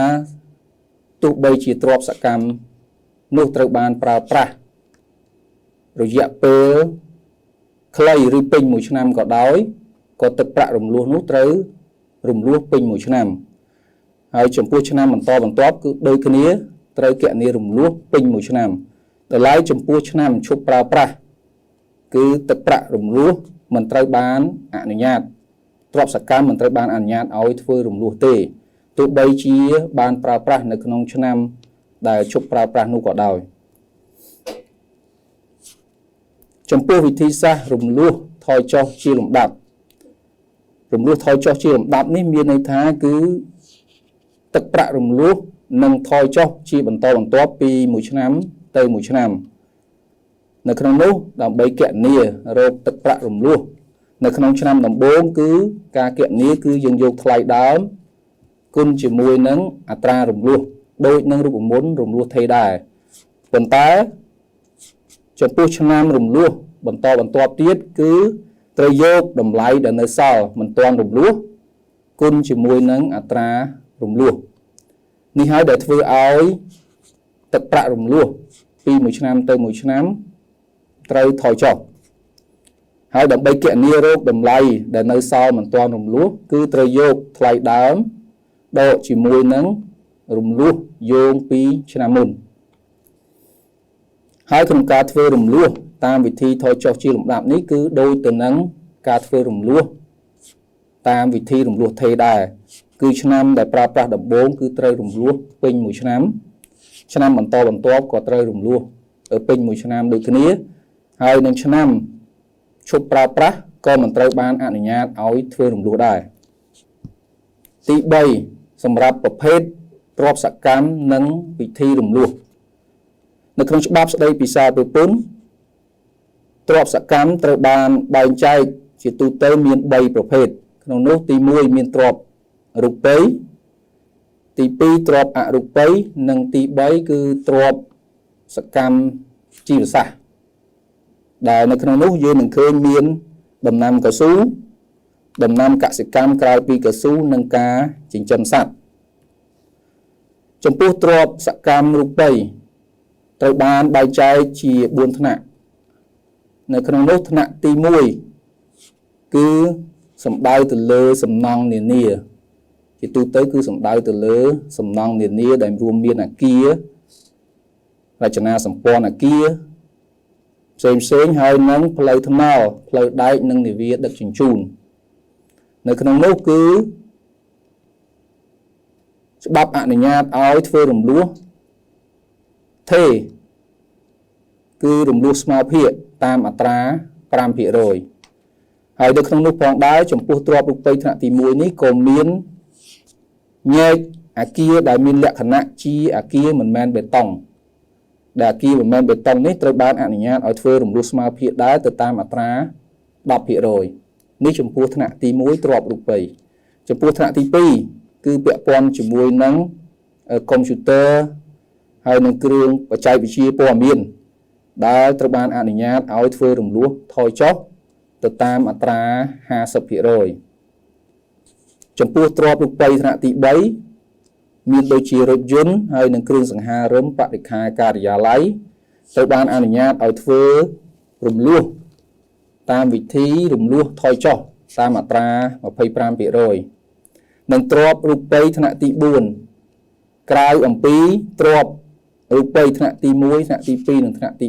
3ត្រូវបានចាត់ទុកថាជាទ្រព្យរូបិយថ្នាក់ទី4ដែលត្រូវធ្វើរំលោះថយចុះតាមមាត្រា 20%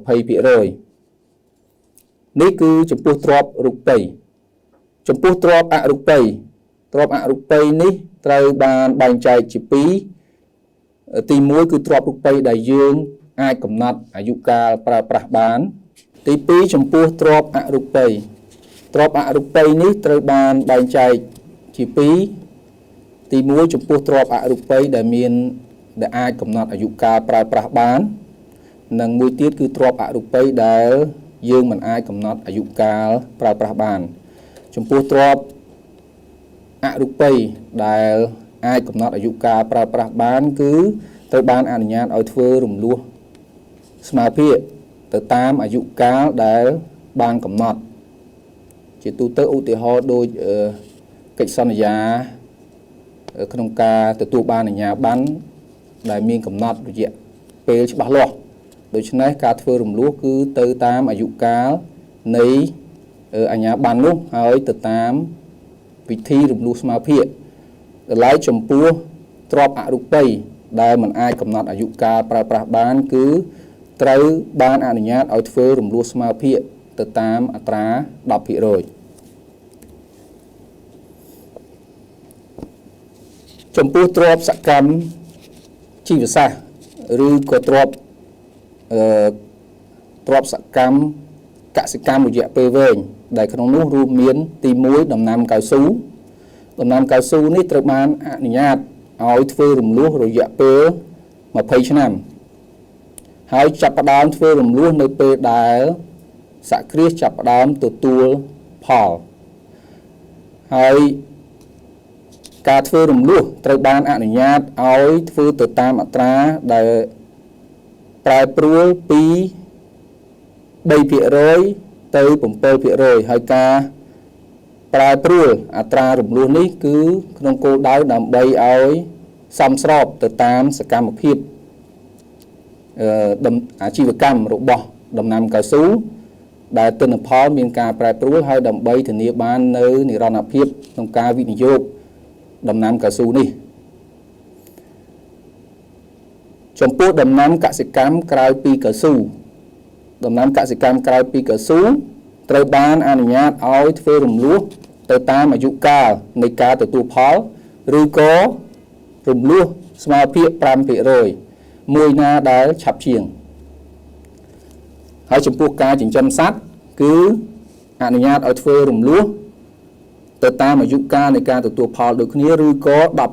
10% មួយណាដែលឆាប់ជាងគឺត្រូវយក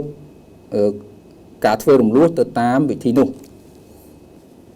ទី4វិធីកត់ត្រាទ្រព្យសកម្ម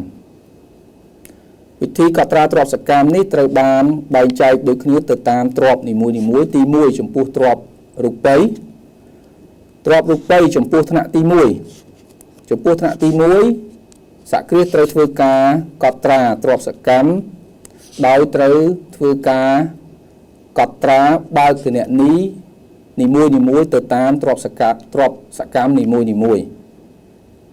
ដោយឡែកចំពោះទ្រព្យថ្នាក់ទី2ថ្នាក់ទី3និងថ្នាក់ទី4សហគ្រាសមិនតម្រូវឲ្យធ្វើការកត់ត្រាគណនីនីមួយៗចំពោះទ្រព្យសកម្មនីមួយៗទេសហគ្រាសអាចកត់ត្រាជាទ្រព្យរួមជាភូលនៅក្នុងសរុបនៅក្នុងថ្នាក់នីមួយៗបានហើយចំពោះមូលដ្ឋាននៃការកត់ត្រាត្រូវបានបែងចែកជា2ទី1ចំពោះទ្រព្យដែលសកម្មដែលបានទិញទី2ចំពោះទ្រព្យសកម្មដែលផលិតចំពោះទ្រព្យដែលបានទិញថ្លៃដើមគឺត្រូវបានកំណត់ដោយក្នុងនោះរួមមានថ្លៃទិញការបញ្ចុះថ្លៃចំណាយបន្ទាប់បន្សំផ្សេងហើយនិងចំណាយផ្គុំដំឡើងដើម្បីឲ្យទ្រព្យសកម្មនោះអាចដំណើរការបាន Tại lại chấm pua trộp sạc cam đá sạc kri ban phá lật. Nơi khổng nốt lại đám cứ trợt ban cầm nót cứ dục lại tinh và thọ thiệt đám bộ nâng lại tinh xong phải rẽ hay nâng chấm này to xem đại bẹ pon đại to chỉ mùi nâng ca phá lật rùm tiếng chấm này phải giaoในผลิตกรรม ចំពោះទ្រព្យអរូបីការកត់ត្រាគឺយើងត្រូវកត់ត្រាដោយទៅនឹងទ្រព្យរូបីថ្នាក់ទី1ដែរគឺកត់ត្រាដោយឡែកទៅតាមគណនីទ្រព្យសកម្មនីមួយៗហើយមូលដ្ឋាននៃការមូលដ្ឋានកត់ត្រាថ្លៃដើមគឺដូចទៅនឹង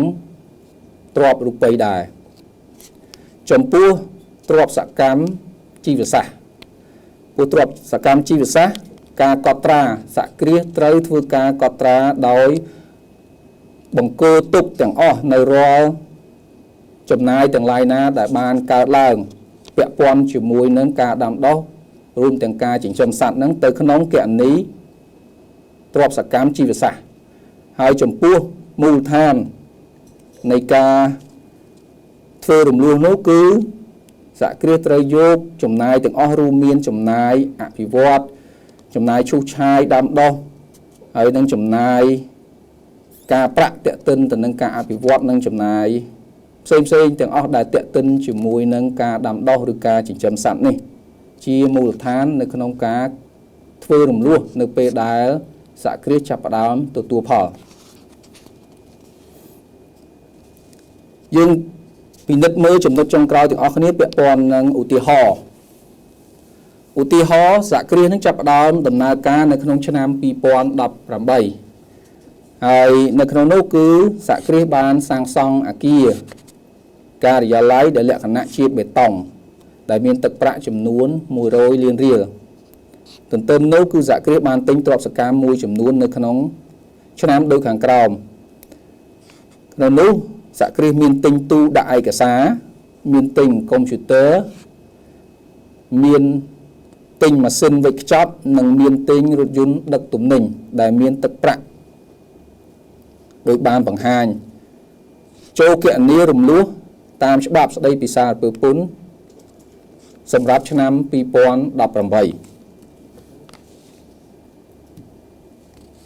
ដើម្បីអាចគណនារោគរំលោះសម្រាប់ឆ្នាំ2018បានដូច្នេះសហគ្រាសត្រូវអស់លោកស្រីត្រូវដឹងអំពីប្រភេទនៃទ្រព្យសកម្មក៏ដូចជាអត្រារំលោះនិងវិធីក្នុងការធ្វើរំលោះក្នុងនោះយើងពិនិត្យទាំងអស់គ្នាគឺពាក់ព័ន្ធនឹងទ្រព្យសកម្មយើងសរុបមករួមមានអគារការិយាល័យមានទូដាក់ឯកសារមានកុំព្យូទ័រមានម៉ាស៊ីនវេចខ្ចប់ហើយនិងរថយន្តដឹកទំនិញហើយចំពោះថ្នាក់ទាំងអស់នេះសុទ្ធតែជាទ្រព្យសកម្មរូបិយថ្នាក់ចំពោះទ្រព្យសកម្មរូបិយទាំងនេះរួមមានអគារការិយាល័យគឺជាទ្រព្យរូបិយថ្នាក់ទី1ទូដាក់ឯកសារគឺទ្រព្យសកម្មរូបិយថ្នាក់ទី3កុំព្យូទ័រថ្នាក់ទី2ម៉ាស៊ីនវេចខ្ចប់ថ្នាក់ទី4និងរថយន្តដឹកទំនិញថ្នាក់ទី3ហើយទឹកប្រាក់ទៅតាមប្រភេទនៃទ្រព្យសកម្មនីមួយៗនេះគឺជាតារាងរំលោះសម្រាប់ឆ្នាំ2018ខ្ញុំសូមបញ្ជាក់ផងដែរថាតារាងរំលោះនេះក៏មាននៅក្នុងលិខិតប្រកាសពន្ធលើប្រាក់ចំណូលប្រចាំឆ្នាំផងដែរហើយយើងនឹងឃើញទាំងអស់គ្នានៅក្នុងវីដេអូផ្នែកទី5ស្ដីពីរបៀបបំពេញលិខិតប្រកាសពន្ធលើប្រាក់ចំណូលនៅក្នុងតារាងនេះយើងឃើញមានថ្នាក់នៃទ្រព្យសកម្មនីមួយៗរួមទាំងថ្លៃដើមគឺយើងបញ្ចូលបំពេញចូលថ្លៃដើមទាំងអស់នៃទ្រព្យតាមថ្នាក់នីមួយៗហើយយើងត្រូវដឹងអំពីអត្រារំលោះតាមថ្នាក់នីមួយៗក្នុងនេះគឺថ្នាក់ទី1គឺរំលោះ 5% ទេថ្នាក់ទី2ថ្នាក់ទី3ថ្នាក់ទី4គឺត្រូវអនុវត្តរំលោះថយចុះជាលំដាប់នៅក្នុងនេះថ្នាក់ទី2 50% ថ្នាក់ទី3 25% និងថ្នាក់ទី4 20%អញ្ចឹងយើងទទួលបាន ទឹកប្រាក់រំលោះដោយត្រូវយកថ្លៃដើមនេះគុណជាមួយនឹងអត្រារំលោះឧទាហរណ៍ចំពោះថ្នាក់ទី1យើងយក100លានរៀលគុណជាមួយនឹងអត្រា 5% យើងទទួលបានទឹកប្រាក់រំលោះចំនួន5លានរៀលយើងអនុវត្តដូចគ្នាចំពោះថ្នាក់ទី2ថ្នាក់ទី3ថ្នាក់ទី4សរុបយើងទទួលបានទឹកប្រាក់រំលោះនៅក្នុងឆ្នាំ2018ចំនួន48លានរៀលនេះគឺជាទឹកប្រាក់រំលោះសម្រាប់ឆ្នាំ2018ហើយនៅក្នុងតារាងកន្លងចុងក្រោយនេះគឺជាតម្លៃដែលនៅសល់មិនទាន់រំលោះគឺជាតម្លៃទឹកប្រាក់ក្រោយពេលធ្វើរំលោះគឺយើងយកថ្លៃដើមដកជាមួយនឹងទឹកប្រាក់ដែលយើងបានធ្វើរំលោះយើងនឹងទទួលបានតម្លៃនៅសល់មិនទាន់រំលោះ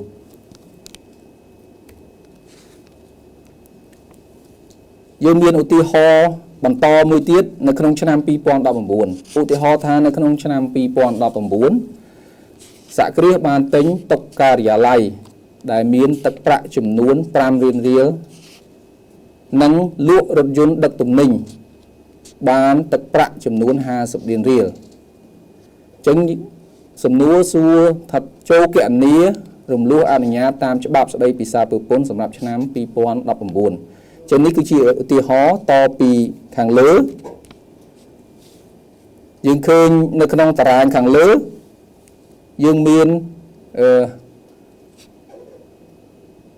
តម្លៃនៅសល់ដែលយោងពីឆ្នាំ2018ដូច្នេះដើម្បីគណនារោគទឹកប្រាក់រំលោះនៅក្នុងឆ្នាំ2019នេះទី1ចំពោះថ្នាក់ទី1ថ្នាក់ទី1គឺដើម្បីគណនារោគទឹកប្រាក់រំលោះនេះគឺយើងយកថ្លៃដើមគុណជាមួយនឹងអត្រារំលោះ 5% យើងឃើញទឹកប្រាក់រំលោះ5លានរៀលចំពោះទ្រព្យថ្នាក់ទី2និងថ្នាក់ទី3និងថ្នាក់ទី4ដូចខ្ញុំបានបញ្ជាក់ខាងដើមគឺដើម្បីគណនារោគទឹកប្រាក់រំលោះនេះគឺយើងត្រូវយកតម្លៃនៅសល់ដែលមិនទាន់បានរំលោះយកមកគុណជាមួយនឹងអត្រារំលោះដូច្នេះក្នុងថ្នាក់ទី2យើងឃើញថាយើងយកទឹកប្រាក់ដែលនៅសល់មិនទាន់រំលោះនេះ8លានរៀលគុណជាមួយនឹងអត្រារំលោះ 50% យើងទទួលបានទឹកប្រាក់រំលោះ4លានរៀលដោយឡែកចំពោះទ្រព្យថ្នាក់ទី3ថ្នាក់ទី3នេះតម្លៃនៅសល់មិនទាន់រំលោះគឺ75លានរៀលប៉ុន្តែដោយក្នុងនោះសមត្ថកម្មបានបង្ហាញដូចខាងលើគឺសហគ្រាសបានទិញតុការិយាល័យបន្ថែមចំនួន5លានរៀលនិងលក់រថយន្តដឹកទំនិញចំនួន50លានរៀលនេះគឺថ្លៃទិញតុការិយាល័យហើយនឹងនេះគឺជាតម្លៃលក់រថយន្តដឹកទំនិញដូច្នេះយើងទទួលបានគឺក្នុងនោះយើងត្រូវយកតម្លៃដែលនៅសល់បន្ទាន់រំលោះនេះបូកជាមួយនឹងតម្លៃដែលយើងបានទិញចូលហើយដកជាមួយនឹងទ្រព្យដែលយើងបានលក់ចេញយើងទទួលបានមូលដ្ឋានរំលោះសម្រាប់ទ្រព្យថ្នាក់ទី3 30លានរៀលហើយយើងគុណជាមួយនឹងអត្រារំលោះ 25% យើងឃើញទឹកប្រាក់ដែលត្រូវរំលោះចំពោះទ្រព្យថ្នាក់ទី3នេះចំនួន7លាន5សែនរៀលហើយចំពោះទ្រព្យថ្នាក់ទី4គឺគណនាដូចថ្នាក់ទី2និងថ្នាក់ទី3ដែរប៉ុន្តែដោយសារតែពុំមានការទិញចូលឬលក់ចេញនៃទ្រព្យថ្នាក់ទី4ដូច្នេះគឺយើងយក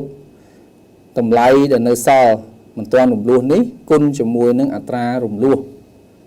20% យើងទទួលបានទឹកប្រាក់រំលោះ8លានរៀលដូច្នេះទឹកប្រាក់រំលោះសរុបនៅក្នុងឆ្នាំ2019គឺមានចំនួនសរុបទាំងអស់24លាន50ម៉ឺនរៀលនេះគឺជាទឹកប្រាក់រំលោះសម្រាប់ឆ្នាំ2019ខ្ញុំនឹងលើកយកប្រធានបទពន្ធលើប្រាក់ចំណូលដដែលនៅក្នុងផ្នែកទី4ហើយសម្រាប់ផ្នែកទី4នេះគឺយើងមានមាតិកាចំនួន4ចំណុចដែលសំខាន់ទី1គឺពាក់ព័ន្ធជាមួយនឹងប្រាក់រំដោះពន្ធលើប្រាក់ចំណូលទី2គឺពន្ធអបបរមាទី3ពន្ធកាតុកនិងទី4ព pun bằng môn lơ ca bánh chạy phiệt liệp chân ngày ní ở vây để khi mình thuộc bọt bằng hai so tới chiaประเภท pun đã tệ tinh cho mùi nắng pun lơ bạc chấm nâu tiếng ở vây tới chia bạc đồng đó pun lơ bạc chấm nâu bịa thà bạc đồng đó pun lơ bạc chấm nâu dương khơi thà miền bịa bạc đồng đó hay nắng pun lơ bạc chấm nâu bạc đồng đó ní bà tam và chân anh crom sầm đai để xong cái chu nát bịa thà bạc đồng đó miền nấy mà nắng ở bạc đồng lúa đối với này bịa thà bạc đồng đó pun lơ bạc chấm nâu ní bà dương ní gì ở sầm mán miền này thà cứ chỉ bạc bằng đồng lúa chấm pua pun lơ bạc chấm nâu rồi có những ai như bàn thá pun lơ bạc chấm nâu ní trâu bàn cắt bằng thoi tam rồi dẹt ca bằng đồng lúa đại dương bằng chiaประจำហើយចំពោះប្រាក់រំដោះពន្ធឬប្រាក់ចំណូលនេះប្រភេទពន្ធនេះគឺត្រូវបានអនុវត្តជាសកលប្រទេសសឹងតែទាំងអស់នៅលើសកលលោកសុទ្ធតែមានប្រភេទប្រាក់រំដោះពន្ធឬប្រាក់ចំណូលនេះហើយការអនុវត្តទាំងមូលដ្ឋានហើយនឹងយន្តការនៃការប្រកាសនឹងបង់ពន្ធប្រភេទនេះក៏មានលក្ខណៈស្រដៀងគ្នាដែរដោយក្នុងនោះគឺចំពោះមូលដ្ឋានសម្រាប់គណនាប្រាក់រំដោះពន្ធឬប្រាក់ចំណូលនេះអាចមានពីរប្រភេទប្រទេសមួយចំនួនគឺយកមូលដ្ឋានទៅតាមផលរបរដល់ឡែកប្រទេសមួយចំនួនទៀតគឺយកមូលដ្ឋានទៅតាមប្រាក់ចំណូលជាប់ពន្ធឬក៏ប្រាក់ចំណេញដែលសម្រេចបានចំពោះយន្តការនៃការដាក់លិខិតប្រកាសនិងបង់ពន្ធគឺជាទូទៅប្រទេសមួយចំនួនប្រើប្រាស់ការដាក់លិខិតប្រកាសតម្រូវឲ្យអ្នកជាប់ពន្ធដាក់លិខិតប្រកាសនិងបង់ពន្ធប្រាក់រំដោះនេះជាប្រចាំខែប្រទេសមួយចំនួនទៀតប្រើប្រាស់តម្រូវឲ្យបង់ប្រចាំត្រីមាសហើយនឹងប្រទេសមួយចំនួនតូចទៀតគឺបង់ប្រចាំឆមាសសម្រាប់ប្រជាជាតិកម្ពុជាច្បាប់ស្តីពីសារពើពន្ធមាត្រាទី28ថ្មីគឺតម្រូវឲ្យអ្នកជាប់ពន្ធដែលនៅក្នុងរបបស្វ័យប្រកាសគឺត្រូវប្រកាសបង់ប្រាក់រំដោះពន្ធឬប្រាក់ចំណូលនេះទៅតាមអត្រា 1% នៃផលរបររួមបញ្ចូលទាំងពន្ធនគរទាំងអស់ដែលសម្រេចបាននៅក្នុងខែហើយរបៀបគណនានៃប្រាក់រំដោះពន្ធឬប្រាក់ចំណូលនេះយើងមានឧទាហរណ៍នៅខាងក្រោយដូច្នេះដើម្បីកំណត់ប្រាក់រំដោះពន្ធលើប្រាក់ចំណូលជាមូលដ្ឋានក្នុងការគណនាប្រាក់រំដោះពន្ធលើប្រាក់ចំណូលនេះគឺយើងត្រូវកំណត់ឲ្យបានថាតើចំណូលណាខ្លះដែលជាមូលដ្ឋានសម្រាប់គណនាប្រាក់រំដោះពន្ធលើប្រាក់ចំណូលបើអស់លោកស្រីនៅចាំបាននៅក្នុងវីដេអូទី1ខ្ញុំបានលើកឡើងអំពីប្រភេទចំណូលនៅក្នុងនោះប្រកាសស្តីពីពន្ធលើប្រាក់ចំណូលលេខ098បានធ្វើការបែងចែកចំណូលជា3ប្រភេទធំទី1គឺចំណូលពីសកម្មភាពអាជីវកម្មទី2គឺចំណូលបន្ទាប់បន្សំនិងទី3គឺចំណូលផ្សេងចំពោះមូលដ្ឋានសម្រាប់គណនាប្រាក់រំដោះពន្ធលើប្រាក់ចំណូលគឺយើងយកតែចំណូលពីសកម្មភាពអាជីវកម្មនិងចំណូលបន្ទាប់បន្សំតែប៉ុណ្ណោះដល់ឡែកចំពោះចំណូលផ្សេងមិនត្រូវបានយកមកធ្វើជាមូលដ្ឋានសម្រាប់គណនាប្រាក់រំដោះពន្ធលើប្រាក់ចំណូលទេហើយចំពោះចំណូលលម្អិតពីប្រភេទចំណូលនីមួយៗខ្ញុំបានធ្វើបទបង្ហាញនៅក្នុងវីដេអូទី1អស់លោកស្រីអាចមើលនៅក្នុងវីដេអូទី1ដើម្បីពិនិត្យបន្ថែមពាក់ព័ន្ធជាមួយនឹងចំណូលទាំងនោះប្រាក់រំដោះពន្ធលើប្រាក់ចំណូលនេះគឺតម្រូវឲ្យអ្នកជាប់ពន្ធធ្វើការដាក់លិខិតប្រកាសនិងបង់ប្រាក់ពន្ធនេះឲ្យបានយ៉ាងយូរត្រឹមថ្ងៃទី20នៃខែបន្ទាប់ដូច្នេះប្រជាជាតិកម្ពុជាគឺតម្រូវឲ្យអ្នកជាប់ពន្ធធ្វើការប្រកាសបង់ជាប្រចាំខែហើយប្រទេសនៅក្នុងតំបន់យើងនេះក៏មានប្រទេសមួយចំនួនគឺតម្រូវឲ្យអ្នកជាប់ពន្ធធ្វើការប្រកាសបង់ពន្ធនេះប្រចាំខែដែរដូចជានៅម៉ាឡេស៊ីហើយនិងឥណ្ឌូនេស៊ីហើយប្រាក់រំដោះពន្ធឬប្រាក់ចំណូលនេះអាចយកទៅកាត់កងជាមួយនឹងទឹកប្រាក់ពន្ធឬប្រាក់ចំណូលប្រចាំឆ្នាំដែលត្រូវបង់បានដោយដែលខ្ញុំបានបញ្ជាក់ខាងដើមអញ្ចឹងគឺប្រាក់រំដោះពន្ធឬប្រាក់ចំណូលនេះគឺជាការបង់រំលោះចំពោះប្រភេទពន្ធឬប្រាក់ចំណូលនៅចុងឆ្នាំនៅពេលដែលសហគ្រាសធ្វើការបិទបញ្ជី ពន្ធឬប្រាក់រំដោះពន្ធឬប្រាក់ចំណូលដែលបានបង់ជាប្រចាំខែនេះគឺសហគ្រាសអាចយកទៅធ្វើជាឥណទានសម្រាប់កាត់កងជាមួយនឹងពន្ធឬប្រាក់ចំណូលបានចំពោះគោលគោជាករណីពិសេសគោលគោឬក៏គម្រោងវិនិយោគមានលក្ខណៈសម្បត្តិគ្រប់គ្រាន់នៅក្នុងរយៈពេលលើកលែងពន្ធផលរបរដែលសម្រេចបានដោយគោលគោនេះត្រូវបានលើកលែងពីការបង់ប្រាក់រំដោះពន្ធលើប្រាក់ចំណូលនេះយើងមើលឧទាហរណ៍សហគ្រាសរក្សាមានសកម្មភាពអាជីវកម្មចម្បងអាហារ៉ាន់នេះអារ៉ាន់ក្នុងខែវិច្ឆិកាឆ្នាំ2020សហគ្រាសមានចំណូលដូចខាងក្រោមនេះគឺជាប្រភេទចំណូលដែលសហគ្រាសសម្រេចបាននិងទឹកប្រាក់ចំណូលរួមទាំងពន្ធអាករទាំងអស់ក្រៅពីអាករលើតម្លៃបន្ថែមនៅក្នុងនោះសហគ្រាសមានចំណូលពីការលក់ទំនិញមានចំណូលពីការជួលអចលនទ្រព្យមានចំណូលពីការលក់កាកសំណល់ផលិតផលនិងមានចំណូលពីការប្រាក់ហើយនេះគឺជាទឹកប្រាក់នៃប្រភេទចំណូលនីមួយក្នុងនោះចំណូលពីការលក់ទំនិញ80លានរៀលចំណូលពីការជួលអចលនទ្រព្យ15លានរៀលចំណូលពីការលក់កាកសំណល់ផលិតផល5លានរៀលនិងចំណូលពីការប្រាក់1លានរៀលដូច្នេះដើម្បីគណនារោគប្រាក់រំដោះពន្ធលើប្រាក់ចំណូលអស់លោកស្រីត្រូវកំណត់ឲ្យបាននៅប្រភេទចំណូលពីសកម្មភាពនីមួយនៅក្នុងនេះគឺចំណូលពីការលក់ទំនិញគឺជាប្រភេទចំណូលត្រូវបានចាត់ទុកថាជាចំណូលពីសកម្មភាពអាជីវកម្មចម្បងចំណូលពីការជួលអចលនទ្រព្យត្រូវបានចាត់ទុកថាជាចំណូលបន្ទាប់បន្សំចំណូលពីការលក់កាកសំណល់ផលិតផលគឺជាចំណូលបន្ទាប់បន្សំតម្លៃចំពោះចំណូលការប្រាក់គឺជាចំណូលផ្សេងអស់លោកស្រីត្រូវតែកំណត់ឲ្យបានប្រភេទចំណូលទាំងនេះដើម្បីយើងអាចកំណត់បាននៅមូលដ្ឋានសម្រាប់គណនាប្រាក់រំដោះពន្ធលើប្រាក់ចំណូលពីព្រោះដូចខ្ញុំបង្ហាញខាងដើមមិញមូលដ្ឋានសម្រាប់គណនាប្រាក់រំដោះពន្ធលើប្រាក់ចំណូលគឺយើងយកតែចំណូលពីសកម្មភាពអាជីវកម្មចម្បងនិងចំណូល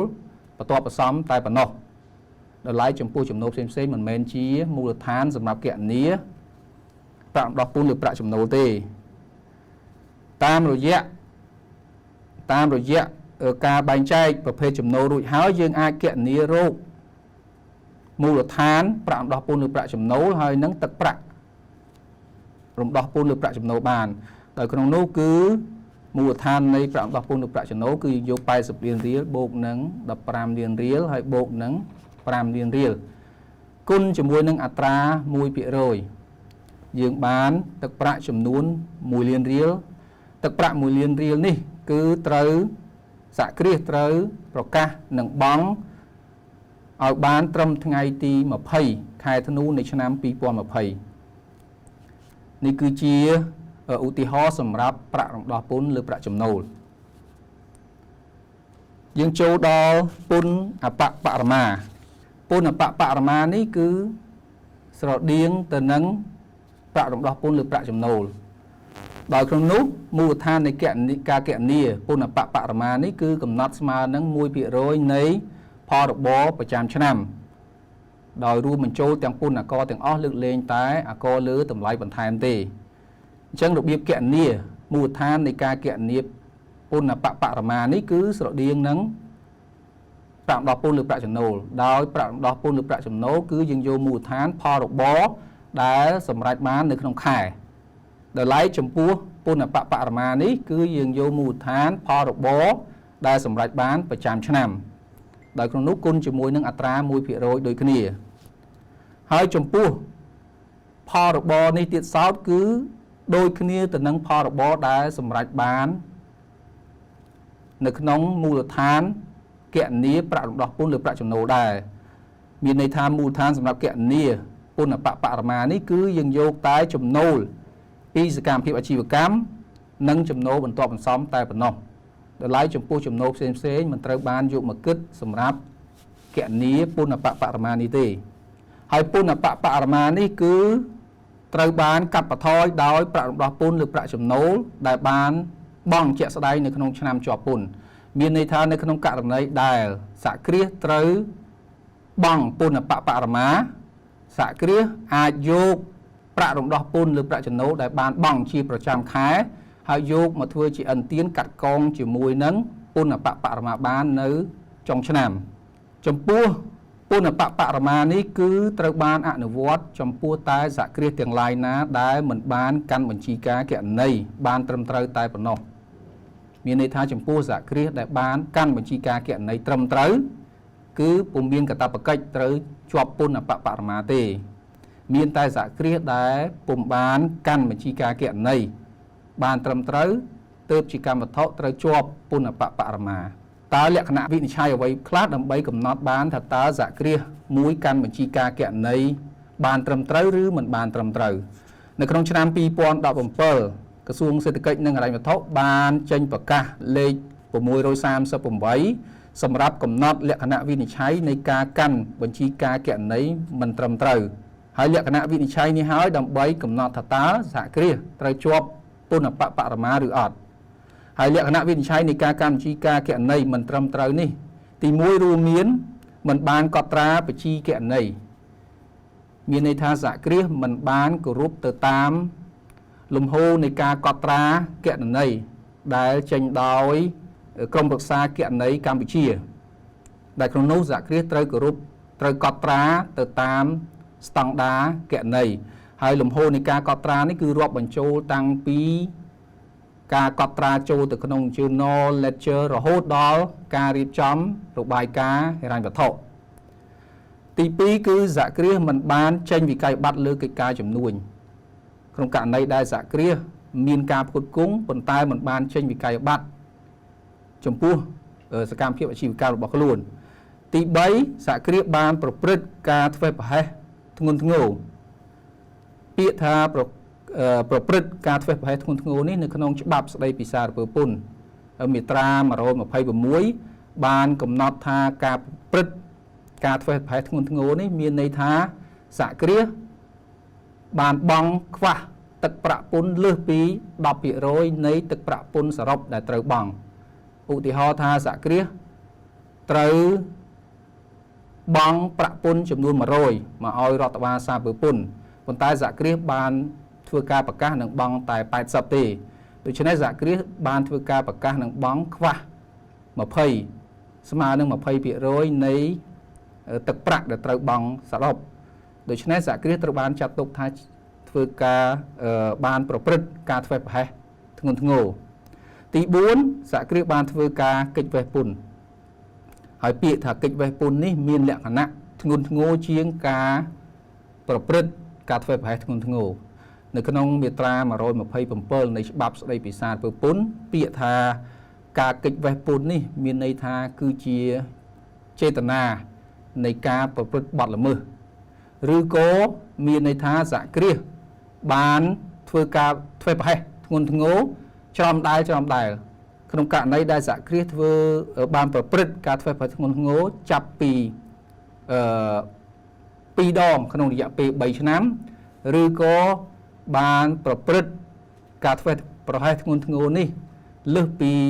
3ដងក្នុងរយៈពេលណាមួយក៏ដោយត្រូវបានចាត់ទុកថាបានធ្វើការកិច្ចវេះពន្ធនឹងចុងក្រោយសហគ្រាសមិនបាន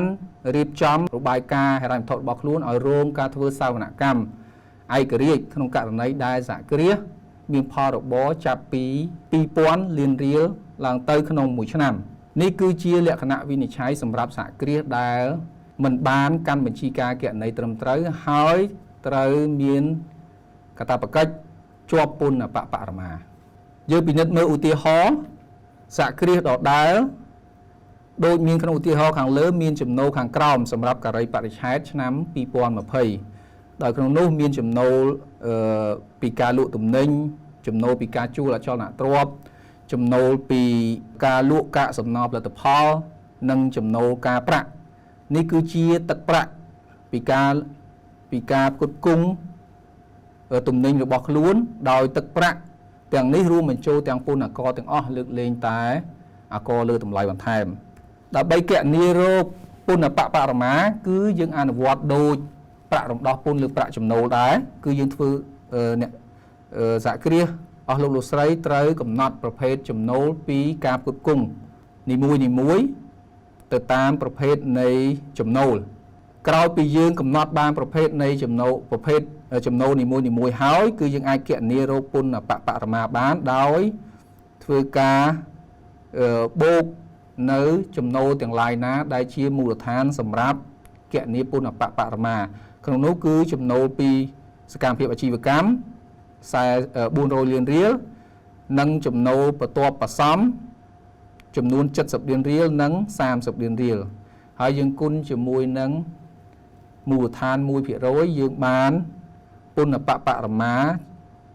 ស្មើនឹង5លានរៀលសម្រាប់ឆ្នាំ2020ទី3ពន្ធកាត់ទុកខ្ញុំសូមបញ្ជាក់នៅ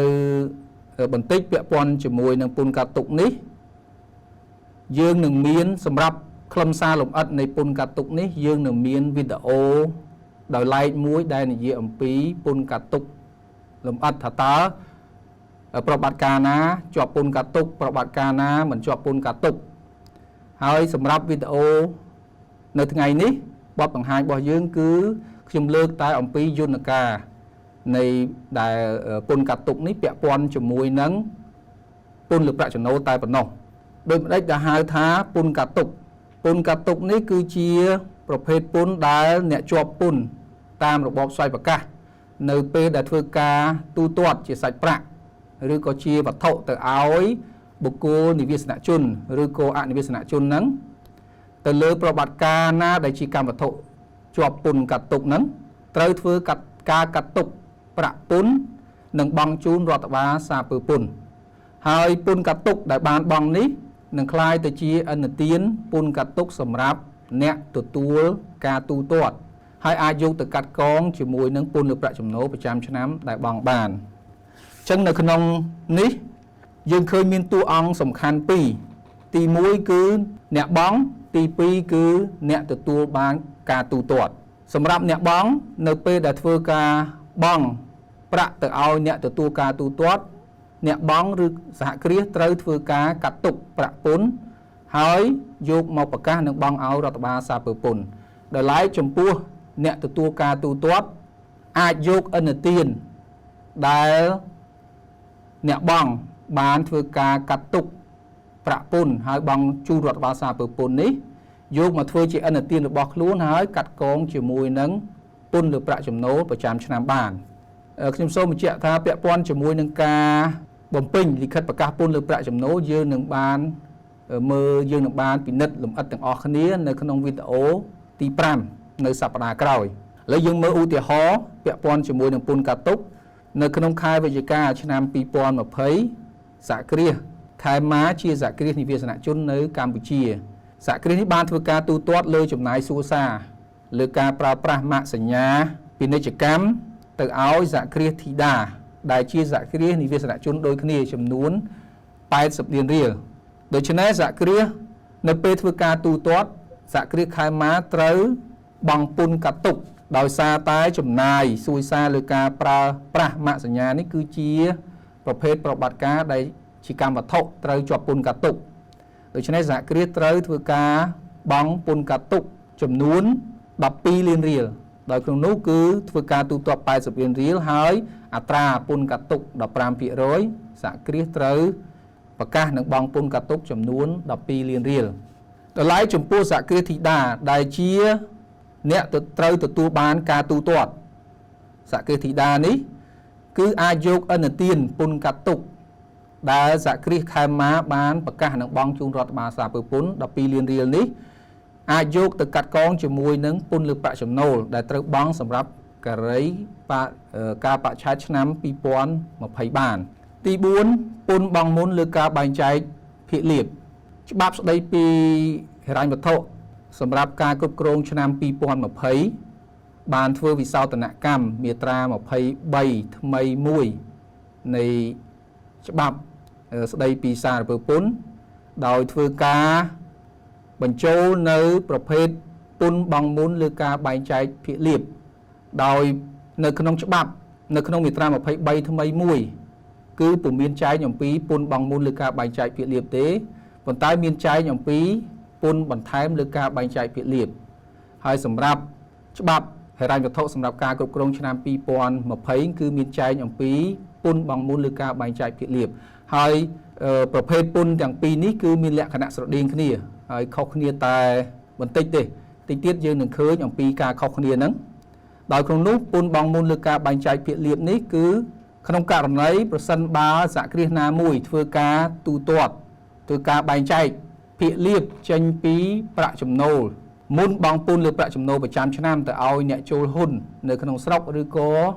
អ្នកចូលហ៊ុនបរទេសសហគ្រាសនោះត្រូវធ្វើការបង់ពន្ធមុនលើការបែងចែកភាគលាភហើយទឹកប្រាក់នៃពន្ធបង់មុនលើការបែងចែកភាគលាភនេះដើម្បីគណនាទឹកប្រាក់ពន្ធបង់មុនលើការបែងចែកភាគលាភនេះសហគ្រាសត្រូវគណនារោគទឹកប្រាក់ភាគលាភដល់មុនបង់ពន្ធសិនបានយកទៅគុណជាមួយនឹងអត្រាពន្ធលើប្រាក់ចំណូលទើបអាចគណនារោគពន្ធបង់មុនលើការបែងចែកភាគលាភបាននេះគឺជាមូលដ្ឋានសម្រាប់យើងគណនារោគទឹកប្រាក់ភាគលាភដល់គឺក្នុងនោះគឺយើងយកទឹកប្រាក់ភាគលាភដែលបានបែងចែកនឹងទៅចែកនឹង100ដល់អត្រាពន្ធលើប្រាក់ចំណូលដែលជាទូទៅគឺ20%យើងនឹងទទួលបានទឹកប្រាក់ភាគលាភដល់មុនបង់ពន្ធហើយបានយើងយកទៅគុណជាមួយនឹងអត្រាពន្ធលើប្រាក់ចំណូលយើងនឹងទទួលបានពន្ធបង់មុនលើការបែងចែកភាគលាភហើយយើងនឹងឃើញឧទាហរណ៍នៅពេលបន្តិចទៀតហើយប្រាក់ពន្ធដែលបានបង់ត្រូវបានអនុញ្ញាតឲ្យជាឥណទានពន្ធសម្រាប់កាត់កងនិងពន្ធលើប្រាក់ចំណូលប្រចាំឆ្នាំបានដូច្នេះជាទូទៅគឺប្រាក់ពន្ធដែលបានបង់យើងសង្កេតឃើញតាំងពីប្រាក់អំណោះពន្ធលើប្រាក់ចំណូលតាំងពីពន្ធកាត់ទុកសុទ្ធតែជា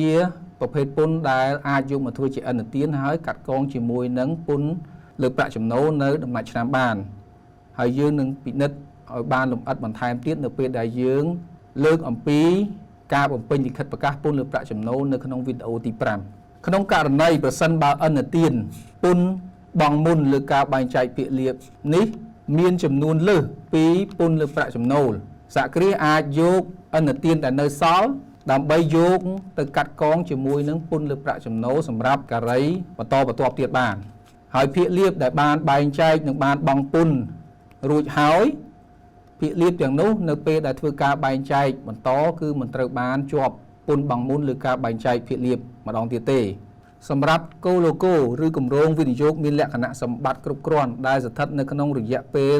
លើកលែងពន្ធសហគ្រាសប្រភេទនេះគឺมันមានកាតព្វកិច្ចត្រូវជាប់ពន្ធបង់មុនលើការបែងចែកភាគលាភទេនេះគឺជាអ្វីដែល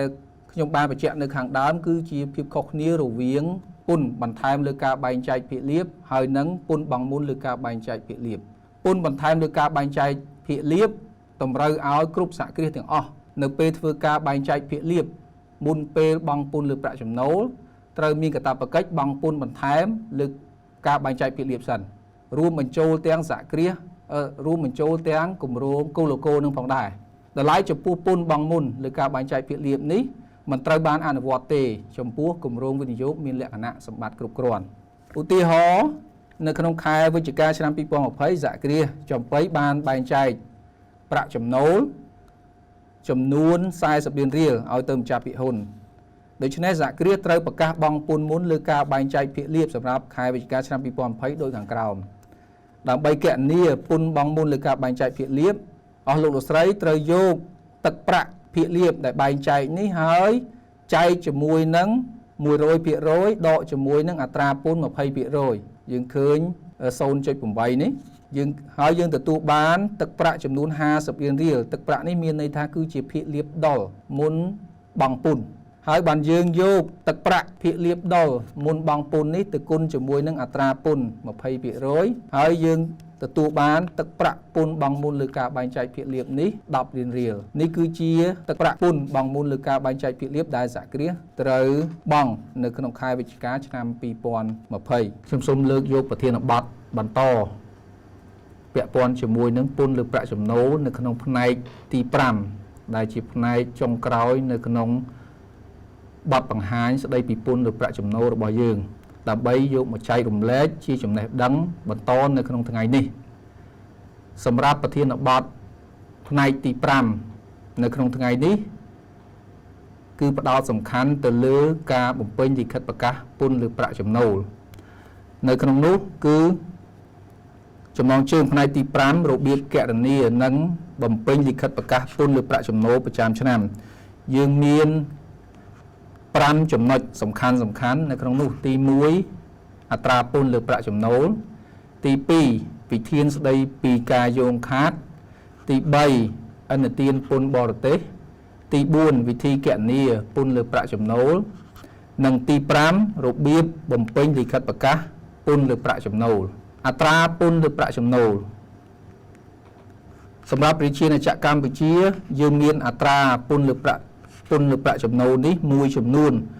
ដោយក្នុងនោះអត្រាពន្ធលើប្រាក់ចំណូលនេះជាទូទៅគឺប្រែប្រួលទៅតាម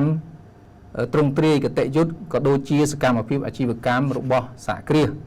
នៅក្នុងនោះចំពោះចំណូលពីនីតិបុគ្គលគឺត្រូវជាប់ពន្ធលើប្រាក់ចំណូលទៅតាមអត្រា 20% ហើយអត្រា 20% នេះគឺជាអត្រាដែលភាគច្រើននៃសហគ្រាសគឺជាប់តាមអត្រា 20% នេះចំណូលពីសកម្មភាពអាជីវកម្មប្រេងកាតឧស្ម័នធម្មជាតិនិងធនធានធម្មជាតិទៅតាមអត្រា 30% ចំពោះគោលគម្រោងវិនិយោគមានលក្ខណៈសម្បត្តិគ្រប់គ្រាន់នៅក្នុងរយៈពេលលើកលែងពន្ធគឺត្រូវជាប់តាមអត្រា 0% ចំពោះសហគ្រាសឯកបុគ្គលនិងសហកម្មសិទ្ធិនឹងគឺត្រូវជាប់ទៅតាមកំណើនតាមឋានៈយើងនឹងឃើញបន្តិចទៀតអំពីអត្រាប្រាក់ចំណូលជាប់ពន្ធដែលត្រូវជាប់តាមកំណើនតាមឋានៈរបស់សហគ្រាសឯកបុគ្គលនិងសហកម្មសិទ្ធិនេះទន្ទឹមនោះក៏យើងមានអត្រាពន្ធសម្រាប់ជាក់លាក់សម្រាប់សហគ្រាសធានារ៉ាប់រងផងដែរដោយក្នុងនោះចំពោះសកម្មភាពធានារ៉ាប់រងឬក៏ធានារ៉ាប់រងបន្តលើទ្រព្យសម្បត្តិឬហានិភ័យផ្សេងទូទៅគឺសហគ្រាសធានារ៉ាប់រងប្រភេទនេះគឺត្រូវជាប់ពន្ធទៅតាមអត្រា 5% នៃបុព្វលាភដល់ឡែកចំពោះសហគ្រាសធានារ៉ាប់រងដែរប៉ុន្តែជាធានារ៉ាប់រងដែលរ៉ាប់រងបន្តលើជីវិតដែលមានលក្ខណៈសន្សំនឹងហើយនឹងសកម្មភាពដទៃទៀតក្រៅពីសកម្មភាពខាងលើគឺត្រូវជាប់អត្រាពន្ធទៅតាមមាត្រា20ថ្មីមួយនៃច្បាប់ស្តីពីសារពើពន្ធនេះគឺយើងខាងលើបាញ់មិញគឺជាមាត្រា20ថ្មីមួយនៃច្បាប់ស្តីពីសារពើពន្ធដូច្នេះក្នុងករណីដែលសហគ្រាសធានារ៉ាប់រងជាមានសកម្មភាពជាធានារ៉ាប់រងបន្តលើអាយុជីវិតហើយនឹងដែលមានលក្ខណៈសន្សំហើយនឹងក្រៅពីធានារ៉ាប់រងខាងលើនេះគឺត្រូវជាប់ពន្ធតាមអត្រាតារាងខាងលើ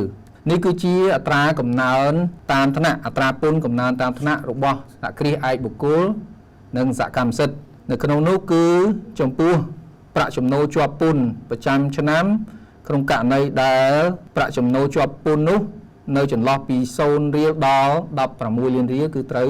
ជាប់ពន្ធតាមអត្រា 0% ពី16លានរៀលដល់24លានរៀលគឺត្រូវជាប់តាមអត្រា 5% ពី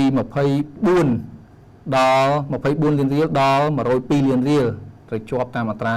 10% ហើយនឹងពី102លានរៀលដល់150លានរៀលគឺត្រូវជាប់ពន្ធតាមអត្រា 15% ហើយចំពោះប្រាក់ចំណូលជាប់ពន្ធដែលលើសពី150លានរៀលឡើងទៅគឺត្រូវជាប់ពន្ធតាមអត្រា 20% វិធានស្ដីពីការយោងការខាតបង់ជាទូទៅសហគ្រាសនៅពេលដែលបិទបញ្ជីប្រចាំឆ្នាំរបស់ខ្លួននៅពេលដាក់លិខិតប្រកាសពន្ធលើប្រាក់ចំណូលប្រចាំឆ្នាំសហគ្រាសអាចមានលទ្ធផលចំណេញឬក៏ខាតក្នុងករណីដែលសហគ្រាសមានប្រាក់ចំណេញសហគ្រាសត្រូវធ្វើការបង់ពន្ធលើប្រាក់ចំណូលទៅតាមអត្រាដោយដែលខ្ញុំបានបង្ហាញនៅក្នុងតារាងខាងលើក្នុងករណីដែលសហគ្រាសខាតគឺរដ្ឋាភិបាលមានការលើកទឹកចិត្តដល់សហគ្រាសដែលក្នុងនោះគឺអនុញ្ញាតឲ្យសហគ្រាសធ្វើការយោងខាតប្រាក់យោងខាតរបស់ខ្លួនទៅការីបន្តបន្ទាប់ទៀតបានរហូតដល់5ឆ្នាំទៅតាមលំដាប់ដែលការខាតបង់នោះបានកើតឡើងឧទាហរណ៍ថានៅក្នុងឆ្នាំ2020នេះសហគ្រាសមានការខាតបង់ចំនួន100លានរៀល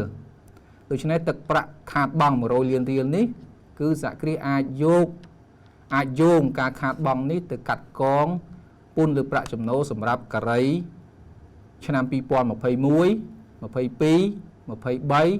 24 ហើយនិង25សម្រាប់រយៈពេល5ឆ្នាំនេះបានប៉ុន្តែដើម្បីអាចឲ្យយោងខាតនេះអាចយោងទៅកាត់កងបានសហគ្រាសត្រូវបំពេញលក្ខខណ្ឌមួយចំនួន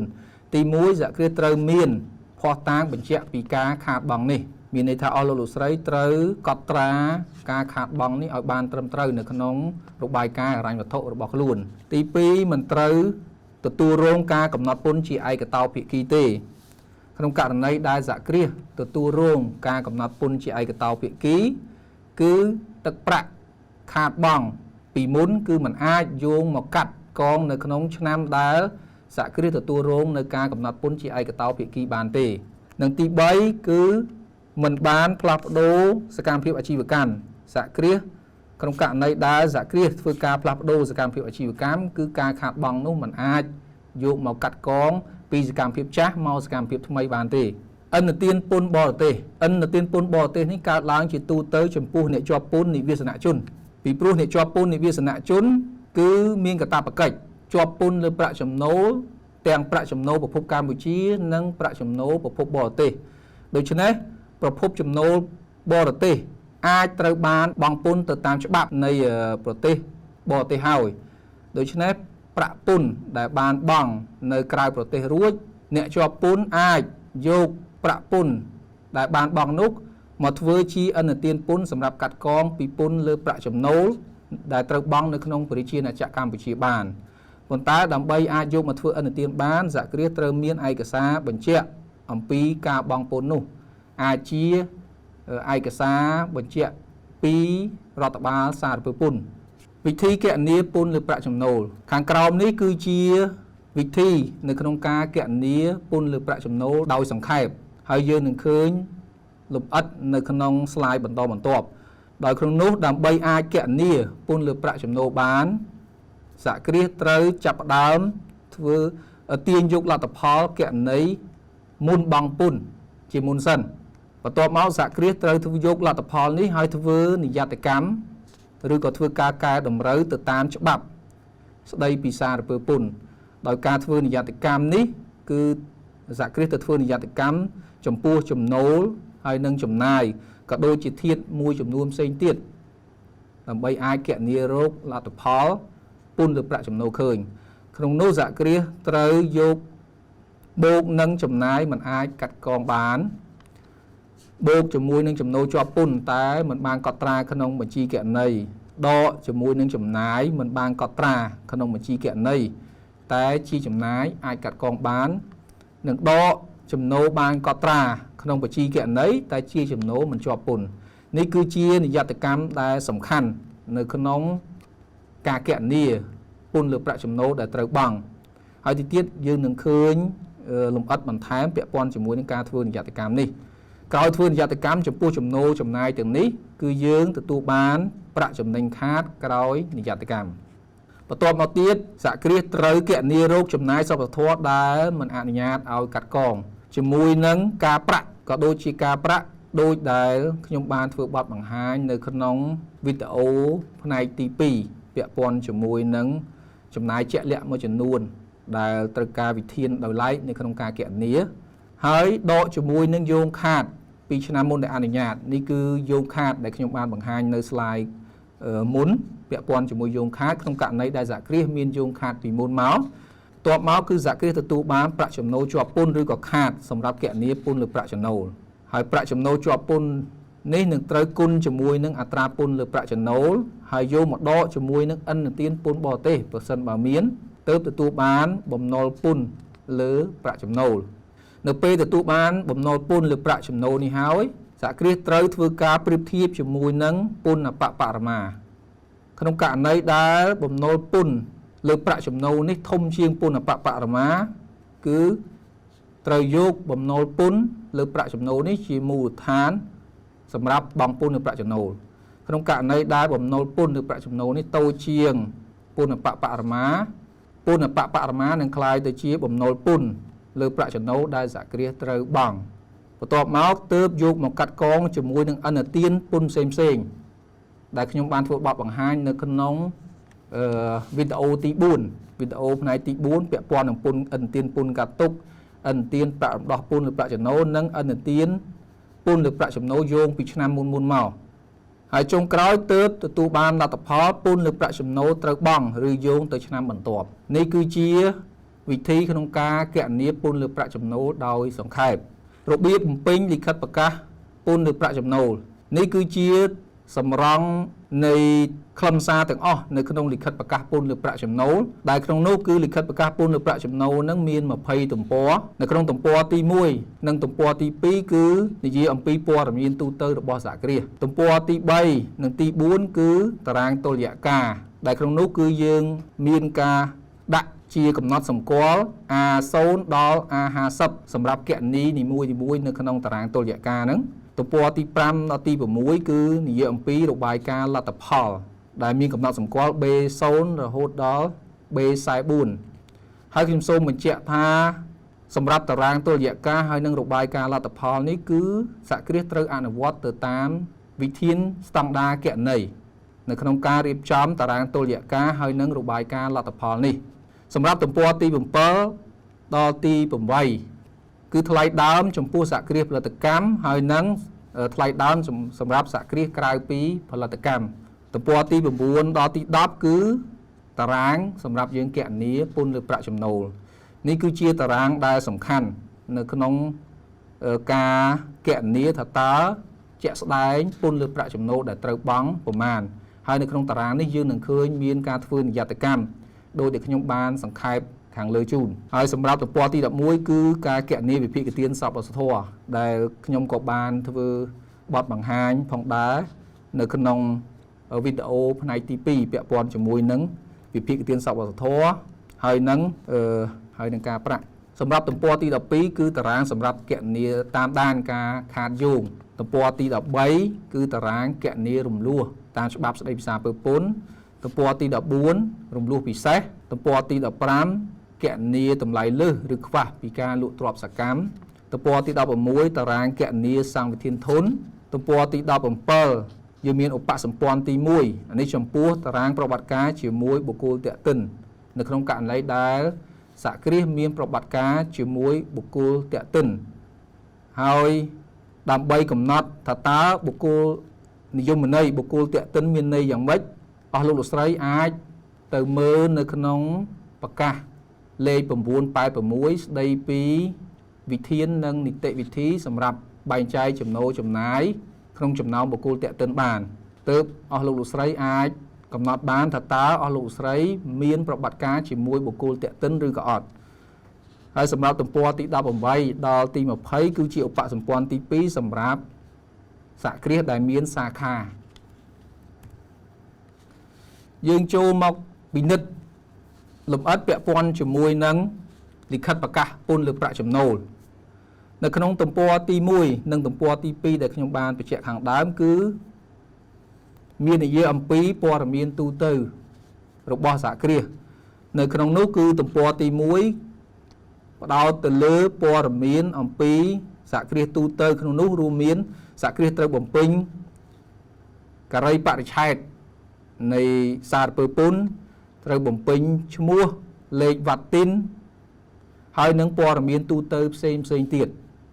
ហើយចុងក្រោយសហគ្រាសត្រូវបោះត្រាហើយនឹងចុះហត្ថលេខាដោយអភិបាលឬក៏តំណាងរបស់សហគ្រាសទំព័រទី2នៅក្នុងព័ត៌មានទូទៅនេះដែរត្រូវបានបែងចែកជា2គឺទី1សហគ្រាសត្រូវបំពេញអំពីការចូលរួមជាមូលធននៅក្នុងនោះគឺព័ត៌មានដែលត្រូវបំពេញរួមមានព័ត៌មានអំពីម្ចាស់ភាគហ៊ុនហើយនឹងចំណែកភាគហ៊ុនដើមគ្រានិងចុងគ្រានិងតារាងទី2គឺពាក់ព័ន្ធជាមួយនឹងព័ត៌មានអំពីនិយោជិតដែលក្នុងនោះសហគ្រាសត្រូវបំពេញអំពីឈ្មោះអ្នកគ្រប់គ្រងចំនួនបុគ្គលិកកម្មករហើយនឹងប្រាក់បៀវត្សឬក៏អត្ថប្រយោជន៍ផ្សេងចំពោះទំព័រទី3តារាងតុល្យការនៅក្នុងតារាងតុល្យការនេះគឺត្រូវបានបែងចែកជា2ទី1ទ្រព្យសកម្មនិងទី2គឺមូលនិធិ ទុនម្ចាស់ទ្រព្យនិងបំណុលសម្រាប់ទ្រព្យសកម្មនេះត្រូវបានបែងចែកជាពីរទី1គឺទ្រព្យសកម្មរយៈពេលវែងដែលក្នុងនោះទ្រព្យសកម្មរយៈពេលវែងនេះរួមមានដីធ្លីសំណង់អគារហើយនិងទ្រព្យសកម្មរយៈពេលវែងផ្សេងហើយក៏មានទ្រព្យសកម្មរយៈពេលខ្លីផងដែរទ្រព្យសកម្មរយៈពេលខ្លីនោះរួមមានដូចជាស្តុករបស់សហគ្រាសគណនីត្រូវទទួលហើយនិងគណនីផ្សេងទៀតដែលជាទ្រព្យសកម្មរយៈពេលខ្លីដែលសហគ្រាសត្រូវបំពេញចូលមកក្នុងតារាងតុល្យការនេះហើយនៅក្នុងមូលនិធិទុនម្ចាស់ទ្រព្យនិងបំណុលនេះត្រូវបានបែងចែកជាពីរគឺទី1មូលនិធិទុនម្ចាស់ទ្រព្យដែលពាក់ព័ន្ធជាមួយនឹងតើទុនម្ចាស់ទ្រព្យ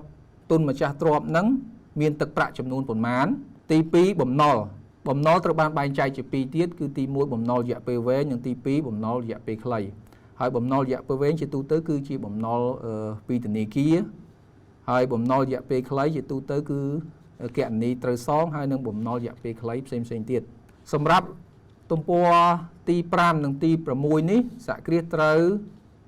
បំពេញពាក់ព័ន្ធជាមួយនឹងរបាយការណ៍លទ្ធផលហើយនៅក្នុងរបាយការណ៍លទ្ធផលនេះជាទូទៅអស់លោកលោកស្រីដឹងហើយរបាយការណ៍លទ្ធផលគឺយើងត្រូវបំពេញពាក់ព័ន្ធនឹងចំណូលហើយនឹងចំណាយនៅក្នុងចំណូលនោះជាទូទៅសហគ្រាសមានចំណូលពីប្រតិបត្តិការពីការលក់ផលិតផលទំនិញឬក៏សេវាតម្លៃចំពោះចំណាយរួមមានចំណាយពីប្រតិបត្តិការហើយនិងចំណាយហិរញ្ញវត្ថុនៅក្នុងនោះចំណាយពីប្រតិបត្តិការអាចជាចំណាយបៀវត្សចំណាយធ្វើដំណើរចំណាយដឹកជញ្ជូនចំណាយលើការជួលហើយនិងចំណាយប្រតិបត្តិការផ្សេងទៀតនេះគឺជាកន្លងដែលសហគ្រាសត្រូវបំពេញពាក់ព័ន្ធជាមួយនឹងចំណាយការប្រាក់ឬក៏ចំណាយហិរញ្ញវត្ថុដែលកើតមានឡើងមុននឹងសហគ្រាសអាចកំណត់បាននៅប្រាក់ចំណេញឬខាតមុនបង់ពន្ធដែលមានកំណត់សម្គាល់ B42 នេះគឺជាចំណុចដែលសំខាន់ដែលសហគ្រាសត្រូវកត់សម្គាល់ពីព្រោះ B42 ឬក៏ប្រាក់ចំណេញខាតមុនបង់ពន្ធនេះគឺជាតួលេខគណនីដែលយើងត្រូវយកមកធ្វើជាមូលដ្ឋានសម្រាប់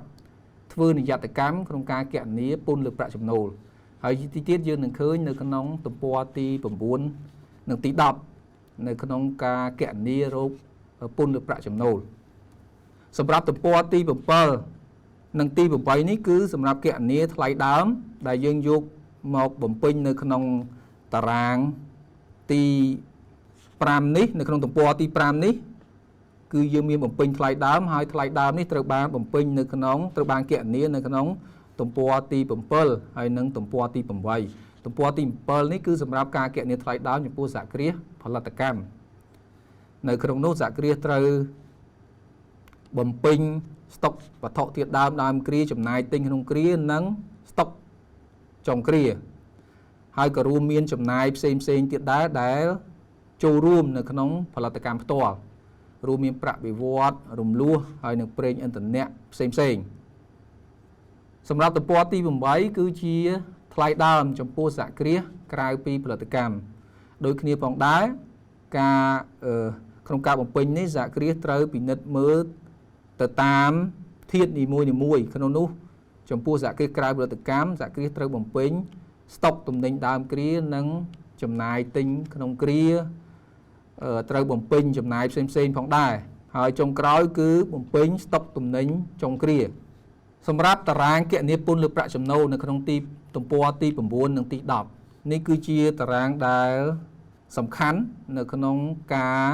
កំណត់ថាតើសហគ្រាសត្រូវបង់ពន្ធលើប្រាក់ចំណូលចំនួនប៉ុន្មាននៅក្នុងការគណនាពន្ធលើប្រាក់ចំណូលនេះដោយខ្ញុំបញ្ជាក់ខាងដើមគឺធាតុដែលសំខាន់ដំបូងជាមូលដ្ឋានគឺ B42 ដែលយើងទាញចេញអំពីតារាងនៅក្នុងទំព័រទី6 B42 ប្រាក់ចំណេញខាតមុនបង់ពន្ធសហគ្រាសត្រូវអស់លោកលោកស្រីត្រូវយកទឹកប្រាក់ចំណេញខាតមុនបង់ពន្ធនៅក្នុងគណនីដែលមានកំណត់សម្គាល់ B42 នេះជាមូលដ្ឋានដើម្បីគណនារោគពន្ធលើប្រាក់ចំណូលដែលត្រូវបង់ ហើយដើម្បីគណនាពន្ធលើប្រាក់ចំណូលសហគ្រាសត្រូវធ្វើនិយត្តកម្មមួយចំនួនទី1ត្រូវបូកចូលវិញនៅចំណាយទាំងឡាយណាដែលមិនអនុញ្ញាតឲ្យកាត់កងបានឧទាហរណ៍ដូចជាចំណាយលើការកំសាន្តសប្បាយលំហែកំសាន្តចំណាយទាំងអស់នេះគឺជាចំណាយមិនអាចកាត់កងបានប៉ុន្តែអស់លោកស្រីទៅតាមស្តង់ដារគណនេយ្យអាចនឹងកត់ត្រាចូលទៅក្នុងតារាងចំណូលចំណាយជាចំណាយដែលអាចកាត់កងដូច្នេះតាមច្បាប់ស្តីពីសារពើពន្ធចំណាយលើការកំសាន្តការសម្រាប់លំហែនេះជាចំណាយមិនអាចកាត់កងបានទេត្រូវបូកចូលមកនៅក្នុងជាប្រាក់ចំណេញជាប់ពន្ធមកវិញប្រាក់ចំណូលជាប់ពន្ធវិញហើយសហគ្រាសត្រូវបូកចំណូលជាប់ពន្ធតែមិនបានកត់ត្រាចូលទៀតដូចជាចំពោះការផ្គត់ផ្គង់ទំនិញឬសេវាដោយឥតគិតថ្លៃ